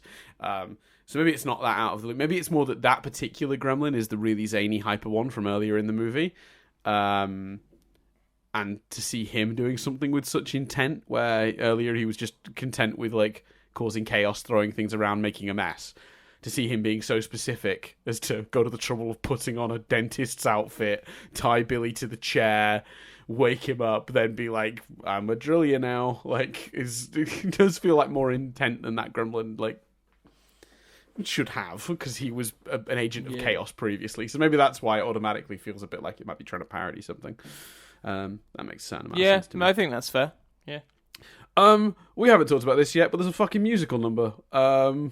We get New York, New York, which is lunacy, in the best way. Because they're all excited to go and explore the city, Chris. Yeah, obviously, and they've found time to change whatever it is to be that gremlin's face and stuff like that. I could see, like, I imagine that kind of thing as a kid was amazing, and I fully respect the memories and nostalgia of that. It's when you've done everything else, why wouldn't you put a musical number in it? That's fucking great. Couple of gremlins that I haven't really given note to. There's a phantom gremlin who earlier in the movie gets acid thrown on him and decides he wants to be the Phantom of the Opera. He shows up multiple times in weird ways. I just really like him. I thought he was a fun idea. And then there's one that you always see in the background wearing a witch's hat. And in the end of the movie, when they're all melting, that one goes, I'm melting! I'm melting! Yeah, a little I thought that was very funny. Wizard of Oz, that's great. Right, so the last thing I haven't mentioned, two things, sorry, I haven't mentioned. First of all, I really like the ending when Daniel Clamp sees the picture of Forest Hills and thinks it's the biggest, most sensational, quiet little town. It's just such a dumb thing, but also a really nice little payoff to Billy at the beginning, having that picture of Kingston Falls, and also a nice reference to the first movie, because Kingston Falls is, of course, where that movie is set. So I thought that was a nice, sweet little coda for the movie. If we're talking about things that are a bit sad, though, I'm sad they killed off Mr. Wing. Nah. Yeah, it's a very depressing opening. It's like, oh shit, okay. Yeah, it's so sudden movie, as well. But that part is sad. It's so I had to rewind it. I was like, is he dead then? Because it's just like, it's so quick and sudden. Like, he's got the cough. Oh, didn't you see him cough? He doesn't have long left. And in the next scene, yeah, he's dead. Like, what? Mm-hmm. Okay. I thought that was very sad. Also very sad that seemingly they didn't do any, like, they were just like, right, well, we're going to knock down the shop, so let's not bother emptying it. Let's just leave it as it is and demolish the whole lot. Yeah, but I think, to be fair, I think that feels very in line, doesn't it, with them? They're just like, none of this is all tact. Like, when they come in to try and convince him to sell in the early parts of the first scene of the movie, before we get the reveal that Mr. Wing shortly, 6 weeks later or whatever, would die. There's a clear disdain for him, his shop, and what his shop contains. Like, Forster, when he comes in to offer it to him, like, he's like looking at some of the knickknacks around that are covered in like dust and stuff, and like clearly disgusted by the lot of it. So I could absolutely see them just being like, knock the fucking whole thing down. There is nothing of value inside that building. Reminds me of like just the sheer right out the gate, the sheer coincidences in this movie of the company Billy is working for is the company that knocks it down. Yes. And then the bloke that finds Gizmo is renting space at that company. Yes. So takes him to that company where he can reunite with Billy. Your point. Oh god. Yeah. So good. Oh yeah, sorry, I just remembered. Christopher Lee's character is called Dr. Catheter. Yes, sure. Which character's that? Christopher Lee, the scientist. Oh, right. He's called Dr. Catheter. Fuck this fucking movie. Apparently, at one point they were gonna have an elephant gremlin. I kind of want to see that. Yeah, that'd be amazing. Anyway, Are we ready to? Yeah, I think we are. You want to say? You say the thing, Chris, and then I say a thing. Let's triv it up. I'm gonna give you some trivia. There you go. I'm determined, at least for now, to put some more emphasis on that until I get bored of it again. So the movie had not so much success. 41 million at the US box office on a budget of 50 million. No international box office data is available. So I suspect this movie probably made its money back because then, obviously, merch. I had several things of merch from this movie as a child. I had a fucking kids, like a children's book where it was the plot of this movie done in drawings. Wow. Yeah, with all of the gore and horror bits basically removed. But, Gizmo was in a building. Gizmo gets wet. The gremlins were everywhere, and they were mean, But Billy came and It saved looks the like day. there's a video game as well, based on the Wikipedia. Is there a video game? Huh. Yeah, it was a platform video game developed by Nintendo and Game Boy Video. Yeah. Yes, so I was a Sega kid. I didn't play a lot of Nintendo games till I was much older. So if I'd had a Nintendo at the time, you bet your ass I'd have played the shit out of that. But Well, yeah. So it would seem. Sadly, I didn't. So that's probably why I missed that then. Oh, what a shame. I probably would have enjoyed that as a kid. Let me see if there's gameplay of it. Yeah, there's game. Oh my god. Oh no, it's very much a Game Boy game. Oh really? It's got it basically looks like Pokemon, but with Gizmo, not a Pokemon. Oh god. Yeah. Oh, the music. Ooh, that hurts my ears. Yeah. Okay, we'll make that go away. Developed by Sunsoft. Oh yeah, look, I can see it. It's like a top down, but also a platformer. Yeah. This does not look good. No, it doesn't look great, does it? No, it doesn't. I might go see if I can find a review of this somewhere at some point today. I'm curious to see if anyone's reviewed this, Angry Video Game Nerd or someone. That's a fun idea. Anyway, so there was tons of merch and stuff. So I suspect there's no international box office data. It definitely made money abroad because it got released abroad. So it made just under its budget in America. If you include international sales and merch, I doubt this movie lost money. I also don't think this movie made a lot of money, though. If it only got 41 million in the American box office against a 50 million budget, which, let's be realistic, was probably closer to 90 if you include marketing, it had a big hill to climb to be significantly profitable. So at best, I reckon it broke even. Maybe made a tiny bit of profit. But yeah, he's talked about it, basically why it wasn't very successful. He kind of felt that the movie was a case of just waiting too long to capitalize on the success, and that kind of hurt the movie's chances. I think he's kind of right, basically, that 5-year gap where they tried to get this out of like development hell before they turned back to him, probably pulled it out of the public consciousness. The moment that, the time in which Gizmo was at his most popular as a figure or as a bit of iconography, so you could slap him on a poster and get name recognition, was probably in the immediate couple of years following the first movie. They waited 7 before they did this, maybe more, 6, maybe less. I can't remember. There's a big gap pretty big gap. I think that was probably a bit more out of the cultural zeitgeist by the time the movie came along. So yeah, I sort of that's probably a part of it. I don't know if that because the thing is, people always go like, "Well, it's a bad movie, so that's why it did badly or well." And I often think people under or overestimate the movie's quality as a factor in its box office. I do think that can help if there's good word of mouth or hinder, but like opening weekend is mostly where the movie earns its money, and those people don't know what the movie is like yet, especially pre-internet. 1990. Doesn't matter. Yeah, I think that's more relevant now. Like, I don't think Doctor Strange will be.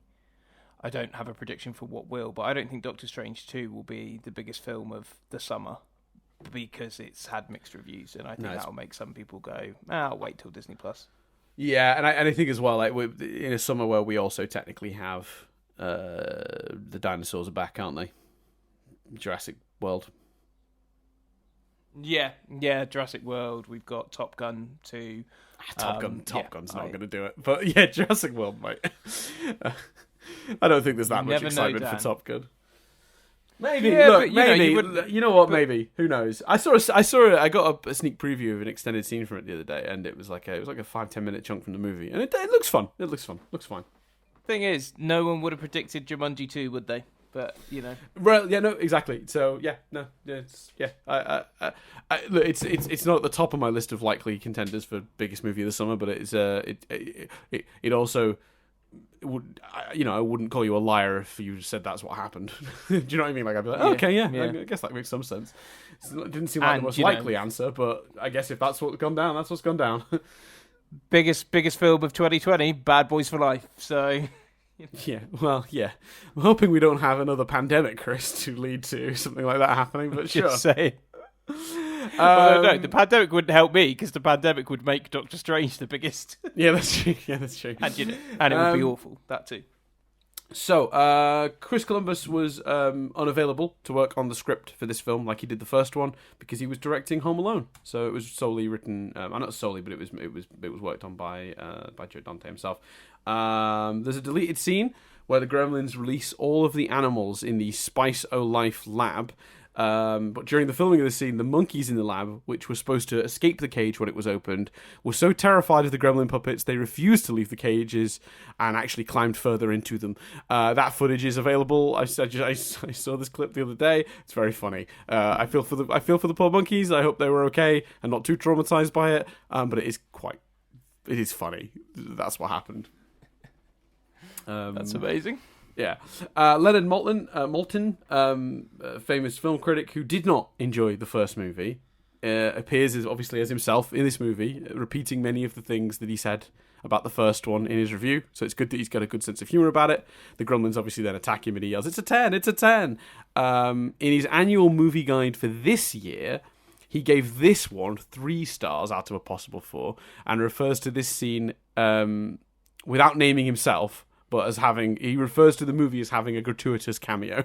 Without mentioning that he's in the movie, which I think is quite funny. That's very good. Yeah, I enjoyed that.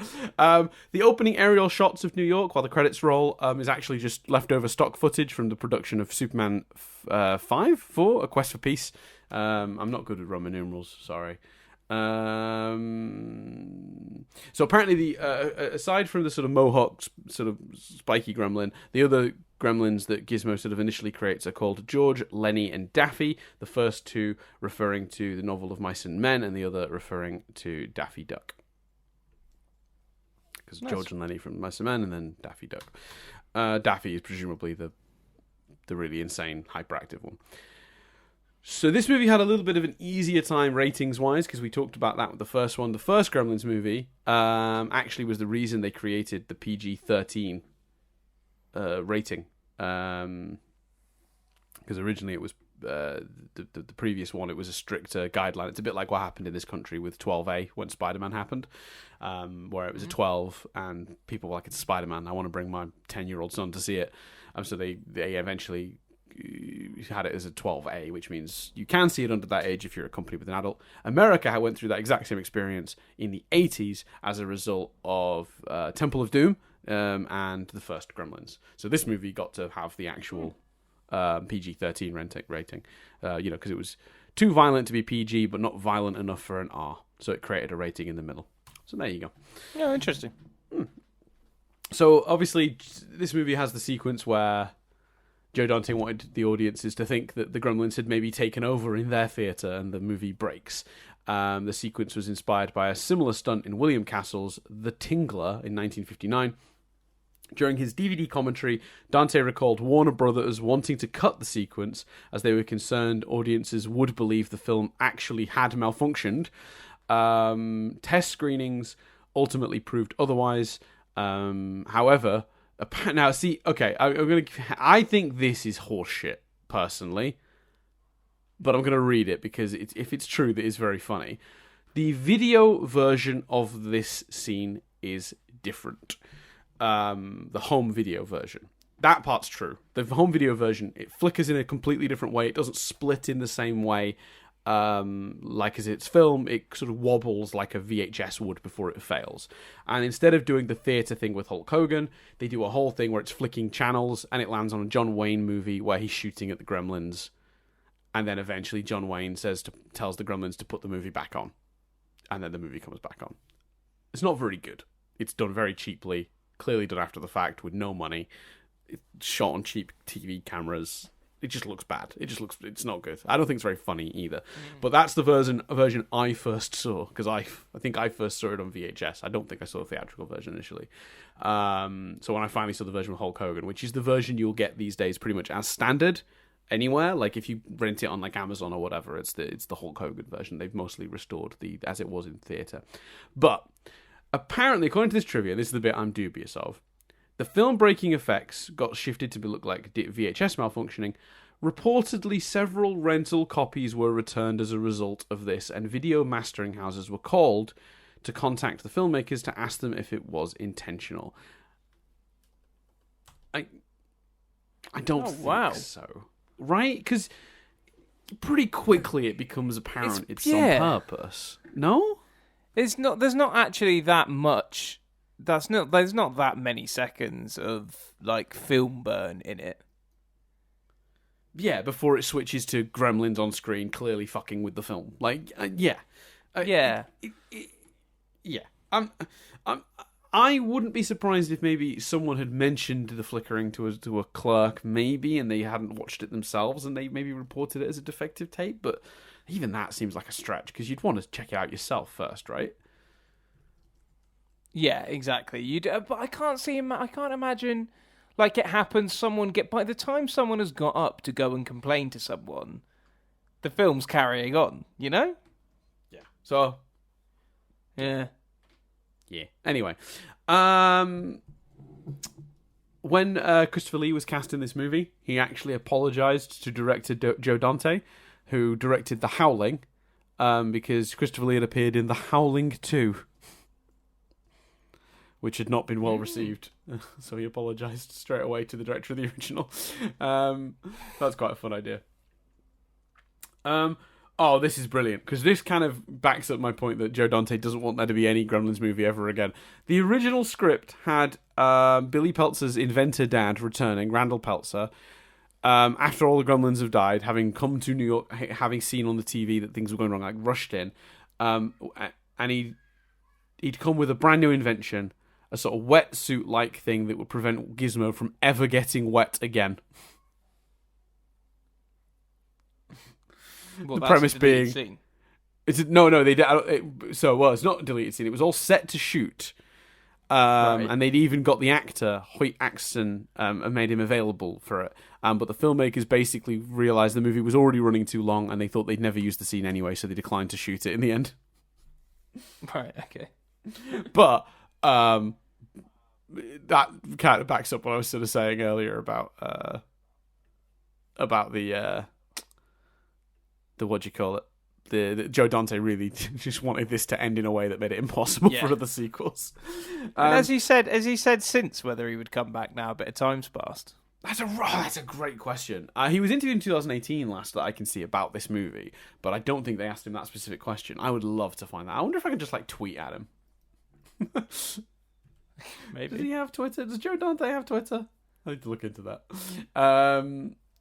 Because I'd be curious to hear his thoughts on that. Very curious. So, at one point, one of the ideas for ending this movie was to have Daniel Clamp fill the building with cement. What would happen to the humans? Yeah.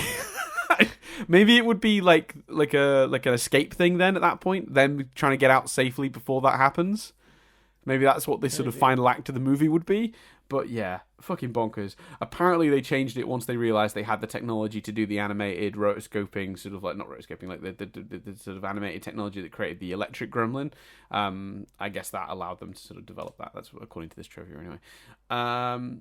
The mother scolding the theatre manager about the movie's inappropriate tone for children was based in fact, because during several screenings of Gremlins, and one particular one, Joe Dante was apparently severely criticised by a mother who had walked out of the theatre with her daughter during the infamous kitchen massacre sequence in the first movie. The daughter apparently begged to be let back into the theatre and then eventually got free from her mother and hid in the theatre to watch the rest of the movie. Fuck, really? So there you go. That's fun. Oh, wow. No.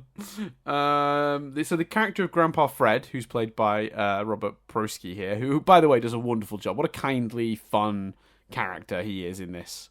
Yeah, I really enjoy Grandpa Fred, the vampire presenter guy. Apparently, yeah, he's brilliant. His character was based on Al Lewis's Grandpa Munster from the television series The Munsters. Apparently, the actor Al Lewis, who'd played Grandpa Munster in the 80s, had been on a TBS show called Super Scary Saturday, which would show old monster movies, just as Fred does in this movie. There is a deleted scene that I wanted to tell you about, Chris, because it's one of my favourites. Okay, actually, let me read this piece of trivia out first, because this piece of trivia... yeah, it will explain. So the original version of this movie was significantly longer, like well over 2 hours, but producer Steven Spielberg, after the first screening, claimed there were just too many gremlins, and several scenes were cut as a result. Now, I looked through, there's like 20 minutes of deleted scenes that you can watch out there. They're on YouTube, but also they're on the DVD or Blu-ray if you happen to own it, as I do. And he's right. Most of the scenes are just more shots of the gremlins running around. Most of the deleted scenes are that. But there's one I'm sad they cut. It's Grandpa Fred on his set doing his movie, and where that puppet comes up in the first bit of the movie to talk to him, a gremlin comes up. Which he's trying to keep going because he knows he's being filmed and he's not sure if this is part of the show, so to speak. But it's something is clearly wrong, and it's like a scene that plays out like that. It's a really kind of cool scene. It's kind of creepy. It's set up in the finished movie, but then not paid off, because we see him doing his bit on his set with a puppet. I think that scene should still be in the movie. It's only like a minute or so long. It's quite good, I thought. Bit creepy. It made use of that set and that character a bit more. I think I'd have preferred it if that was still in. But hey ho. Yeah, I think so. Because like you say, that's not just a gremlin running around. That's a character thing as well. So right, exactly. And let me tell you, there are so many shots of. Oh my god, they took out like 4 minutes of just the gremlins melting. Like really, that scene's meant to be 4 minutes long. It was 4 minutes longer than it is now. There was 4 minutes of cut gremlins melting, and apparently the reason was they shot so much footage, and it was such a hassle to do those gremlins melting shots, puppeteering-wise, technologically speaking, just practically on set. They were really reluctant to cut it all because so much work had been put into it, but like, guys, fucking... kill your babies is the old saying in writing, isn't it? Like, any scene that you're that attached to for any reason, you should probably cut, because there's a good chance it's not relevant to your thing. You're just keeping it because you love it so much. So yeah, they did. They made the hard call in the end. Apparently, Tim Curry was originally considered for the voice of the Brain Gremlin. That would have been fun. I think the guy that does it is brilliant. I don't know if I would personally like knowing how it turned out. Cast him, but if we're doing the old thing we've talked about, the Rick and Morty portal going where we can see an alternate dimension where that's what happened, I'd kind of be curious to see Tim Curry do that role. Yeah, I'd be curious, but I think no, everyone does an amazing job, but there isn't on paper a particularly brilliant part in this movie, is there? Apart from, I think, maybe Mr. Freeman. Although I suppose they're all having fun, aren't they? It's just not the kind of film where I'm like, I'd like to see Tim Curry do it because I'd like to know what they did with it, because I don't think anyone's got that much screen time. Yeah, that's a fair point. Yeah, I guess. I guess Daniel Clamp's a good character. Marla's a good character. Yeah, they're all good characters, and I imagine they're all fun to play. But if we've got the portal gun, there's a lot. In terms of all the alternative castings we've done on this podcast, it's low down on my let's grab the portal gun. It doesn't make it. It wouldn't make a massive impact on the quality of the movie either way. No. Yeah. Right. Yeah, no, I agree with that. I hope I'm pronouncing this right. Key Luke, who plays Gizmo's owner, Mr. Wing, sadly would only make one more movie after this. He did Woody Allen's Alice and passed away in January 1991. It's already quite sad to hear that he passed away so shortly after the movie. But I particularly am sad when I heard this piece of trivia, which is that when he found out his character was going to die in this movie, he turned to Dante and said, "Remember, in Gremlins 3, I'm a flashback." Oh, bless him. Which is both funny and brilliant. Yeah. Yeah, so that's really sad. Yeah, that is sad. So yeah, what a wonderful actor. Does a great job in the role he's given here. So yeah, what an absolute shame. Absolute legend. Sadly, actually, if they were to do another Gremlins movie, we've also in 2019 lost Dick Miller, who plays Murray Fudderman, which is another loss. So I don't know. That's the other thing is And the last time we did this podcast, I was kind of like, fuck it, Gremlins 3, let's do it. The more I think about it, the more I go, maybe we don't do a Gremlins 3. I'm worried about the idea. I know they're talking about it. They've been talking about it for like 10 years, but I don't know if you can do it without Mr. Fudderman, right?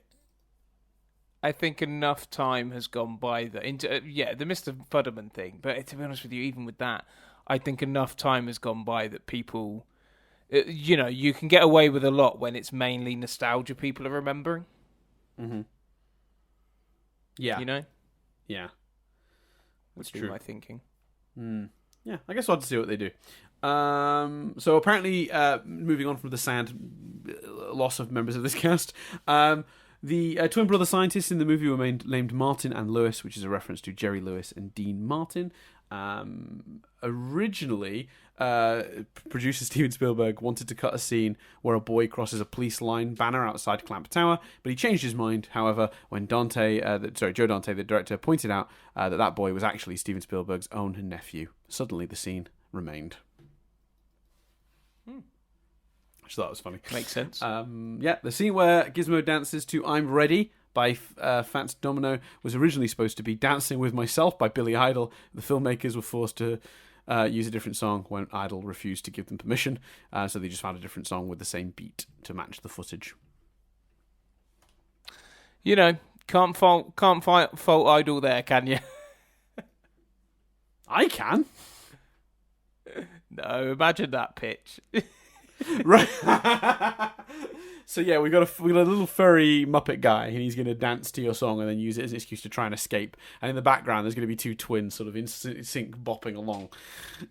Oh, and Christopher Lee is there for some reason in a lab coat. Yeah. I'll be like, nope. What's this movie you're making? There's an amazing story where the song Tusk by Fleetwood Mac is in the film Tusk by Kevin Smith. And Kevin Smith has talked about how it is one of the single most expensive things he's ever purchased for a film. And it is very clear that they put it high so that he wouldn't use it. And he was like, nope, I'll take a pay cut. We'll find the money. But it was so clear they hiked up the price so that he wouldn't use it, and he just literally, I think, took a pay cut or something so they could. Fantastic. Absolutely fantastic. So, this bit of trivia needs to be slightly adjusted because I've just looked it up. Not just, but I looked it up before we started. So on IMDb, they've got this. They say that this was ranked 33 in Empire Magazine's greatest ever movie sequels. So that was last updated in 2009. The more recent version, Gremlins, has lost some ground and has gone to 41 on the list. But it is still on the list of best ever sequels. Pushed out by... What's it been pushed out by? I'm looking to see if there's newer films on this list. Yeah, like Dark Knight. Yeah, I'd go out on a limb and say The Dark Knight is better. Yeah, Addams Family Values. I don't know if I agree with that. Oh no, Addams Family Values is really good. I'm seeing what else is on this list. Indiana Jones, Last Crusade. Days of Future Past. All right, now you can fuck right off. That's a shit movie. Yeah, I don't think that's very good. Spider-Man 2 should be on this list. It is, yeah. No, Jurassic World is on this list. That's interesting. Force Awakens is on this list. All right, I'm losing faith in the quality of this list as we go on. Wes Craven's New Nightmare is very good. Winter Soldier's good. All right, there's some good ones in there. What's number one? Let me see what's at the very top. I've been going down. Let me see. What's the greatest sequel of all time? Of course it is. It's Aliens. Yeah, of course. Yeah, Aliens is the... Yeah. And then Godfather Part 2, Terminator 2, Mad Max Fury Road, Toy Story 2. Yeah, all right, you got me. And then Dark Knight in 6th. Interesting, isn't it? Because Aliens, certainly Aliens and Terminator 2 are two other examples of a sequel that changed genre. Yes. And and Mad Max Fury Road, I would kind of put in that camp as well. So yeah, I just think that's interesting. Anyway, so yeah, no, I agree with you on that. But let's just move us on, so we're not here all day. Last bit of trivia, and I left this one for last because I just thought this was very funny and a bit of accidental. Again, this movie predicting the future. There is a deleted scene, and you know how throughout this entire movie you can constantly hear the building in the background talking to people, saying weird shit. It's just like the whole movie is that in the background. In one scene, apparently, you can hear the voice say, you know what, oh no, maybe this is a person's voice in the background saying this. But apparently in one of the deleted scenes, you hear somebody say, I've been thinking Mr. Clamp would make a great president. There you go. The scene didn't make the final cut, but it does, of course, in the wake of Donald Trump's presidency, make the film, again, weirdly prophetic. Such a shame it's not there, because then we'd have articles of, Gremlins 2 predicts the future, not just The Simpsons, and Back to the Future Part 2. Yeah, I was just going to say that. Because, genuinely, there's so much in this movie. The light sensors, the video phones. Although, not to, again, steal a point from Red Letter Media, but because I pitched their version of Gremlins 3 earlier, but... The main guy from Red Letter Media, whose name I always forget, Mike maybe, said that he has a CinemaSins ding for this movie, which is it's the most technological building in the world. They scan. They've got a little wand. They scan this little barcode on your badge, and it tells them, who you are and where you're from and what your SAT scores were and all that jazz. And then they've got the video phones and the elevators that are all talking. And yet when Phoebe Cates' character, Kate, clocks out, she uses an old pen and paper time punch card. She clocks out of her shift. There's some weird sort of upstairs, downstairs stuff going on, isn't there? The tour guides really get treated like crap. And the higher up you go in that building, the better you're treated. Yes, that's very true. Maybe that's the explanation. Actually, that makes a lot of sense. It's only the tour guides that'll have to use it. Fuck them. So yeah, I just thought that was very funny.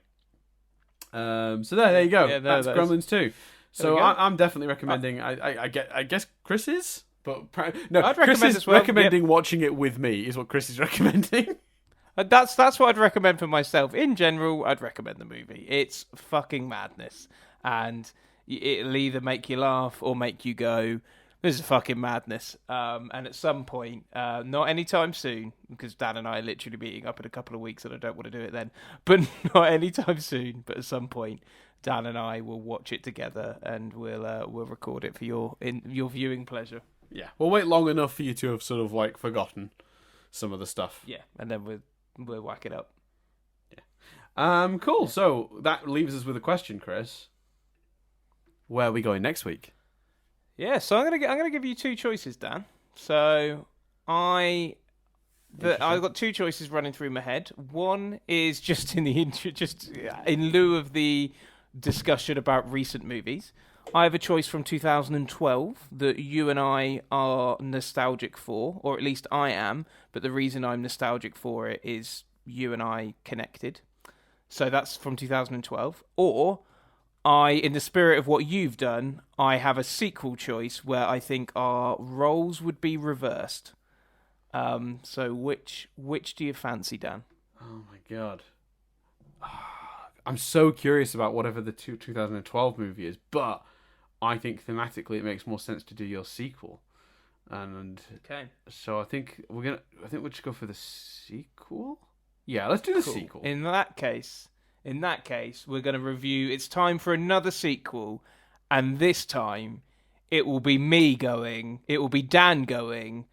That's all madness and doesn't make any sense, and me going. I don't care. I find it fucking entertaining. Next week we're looking at Die Hard 2. Die Harder. I don't think that's what that will be.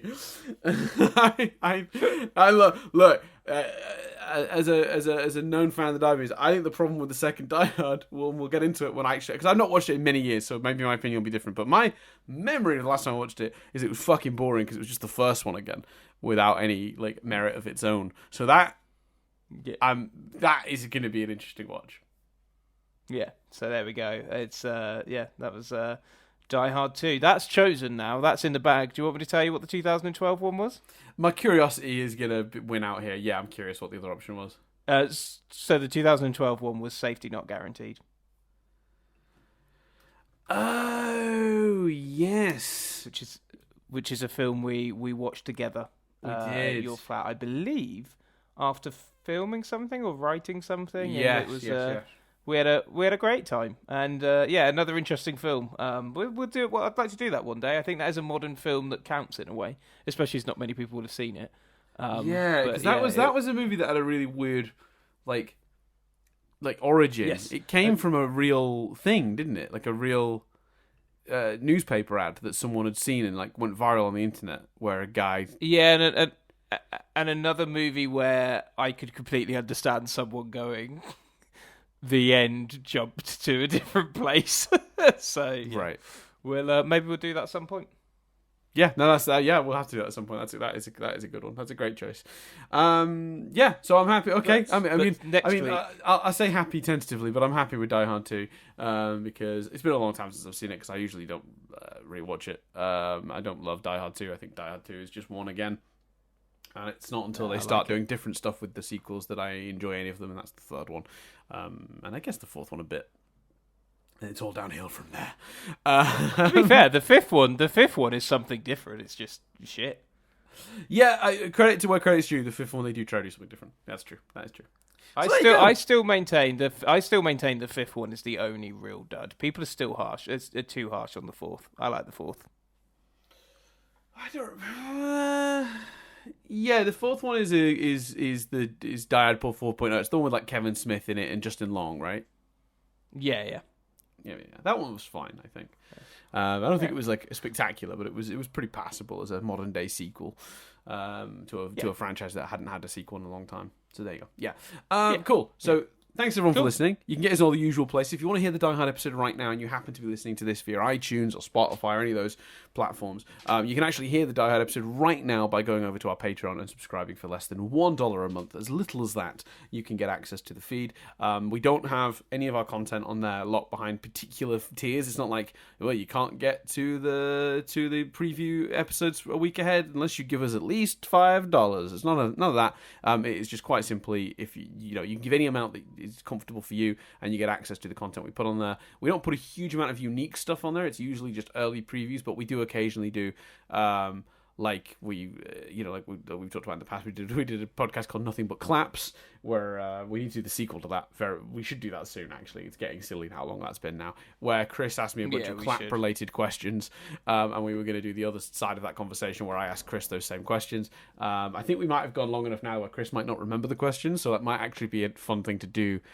Where like I go back and find out what they were, but don't encourage Chris to do the same. Oh no, I have to, don't I? Because could give you them in advance. Yeah. I forgot. Yeah. You had them. You had them in advance. So yeah. Yeah, you're right. That's how that works. Either way, it'll be fun to do that at some point. Otherwise, we've threatened it. It'll probably happen at some point down the line. A commentary track of some sort for Gremlins 2, which could be quite fun. But mostly it's episodes of this analyzing Avatar a week ahead of their official release, and I don't think that's a bad thing. So there, you can get us on Twitter if you want to yell at us about anything that was said in this podcast. You want to call Chris a grumpy Gus? That's fine. Yeah, that's you're fair. welcome to I'll do take it. So it's on Twitter. It's at C Billingham with 2 M's. I'm on Twitter at Dan Doolan. I think. Oh yeah, the YouTube channel. You can go like and subscribe and things on there. It's youtube.com/nothingbutstatic and the Patreon. If I didn't already give the link, is patreon.com/nothingbutstatic. And that's everything. I think. Oh yeah. I mean, if you don't want to do all those things to support us, you can just keep listening. That's also good. Or don't if you don't like this. But if you don't like this and you've gotten this far, you hate listening, I'm curious. What's your deal? Tweet at us. I want to know. If you don't like this podcast and you've listened to 2 hours of it, I want to know more. Just a really big fan of Gremlins 2. Just hating the podcast, but at least enjoying my compliments of the movie. You want to know something just briefly? You want to know something really insulting? Jess has started listening to a podcast where 2 people go back and review films of their childhood, and she still hasn't listened to this. And the other day she said, "Oh, I'm really enjoying the episode on 10 Things I Hate About You." I was like, "We've done 10 Things I Hate About You. We've literally done that episode." But yeah, there we go. That is upsetting. To be fair, she listed all the other films, and we hadn't done any of them but Space Jam. So, yeah, I think the podcast like this is only ever going to come down to like taste, isn't it? Because like the sort of movies we watched as kids, or like when we were younger, as kids through teenagers, through I guess through young adulthood, like that era that we sort of are feeling mildly nostalgic for. Like everyone's going to have different movies that meant a lot to them in that time frame. So yeah, like they were doing like Parent Trap, which to be fair I would do. I did watch that as a kid, but Parent Trap, Legally Blonde, High School Musical. So yeah, there was definitely a difference in genre. Would I be? Yeah, I think I would be. I think it would have to be a while till we got to something like Legally Blonde. I saw Legally Blonde, like. So I don't know if I don't want to dismiss the possibility that at some point we won't get to Legally Blonde. It's faintly there, but there's so many other movies I'm way more passionate about and would like to talk about before that this podcast would have to go on for a very long time for us to reach movies like that. So it's nice to know that there's a podcast out there that has like the other options. Yeah, definitely. I think it's called something like Hey Now or Hey Now or something. So yeah. Well, Hey Now would make more sense because that's the song, isn't it? Yeah, but I don't know if that's by Crowded House. Hey Now podcast. Yeah, Hey Now on Apple Podcasts. Miss Congeniality, right. Hannah Montana, How to Lose a Guy in 10 Days, Bridesmaids, Mamma Mia, Passport to Paris. Well, there's some good stuff on here. Yeah.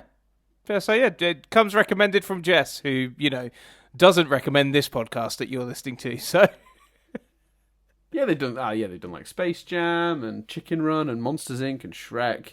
10 Things I Hate About You. To be fair, there is some stuff we will get to, like the Simpsons movie. We'll get to Chicken Run. We'll probably get to Monsters Inc. Shrek. Yeah, Home Alone, Elf. They've done The Holiday, High School Musical. I can't see us doing on here. I have literally I don't think I've ever even seen the full movie. No, neither have I. 13 going on 30. Yeah, no, that looks like a fun podcast. I'm going to go ahead and say I recommend you check them out. I think if you're enjoying this and some of those movies sound like they might be things you enjoyed when you were younger, then yeah, why not? Right, Lizzie McGuire movie, Parent Trap. Yeah, do it. Princess Diaries. Princess Diaries might come up on here. To be fair, Sorry? Princess Diaries probably will come up on here. Yes, yeah. I can't see it not. Yeah. Anyway. Oh, wait. No, The Princess Diaries or The Princess Bride? I always get confused. Oh, those are two different movies. I'm thinking of Princess Bride, aren't I? Yeah, I assume you're not gonna want to watch the Anne Hathaway, Mandy Moore Princess Diaries. Yeah, I am thinking of Princess Bride. Yeah, you're right. Yeah, with Mandy Patinkin, Billy Crystal, Robin Wright. Yeah. Yeah. My bad. Cool. Anyway, My there you bad. There we go. Oh yeah, I end it. No, you end this one. I'm waiting for you. go. Oh yeah, my name's Chris Billigan, My name's Dan Doolan. and this review has been rewound.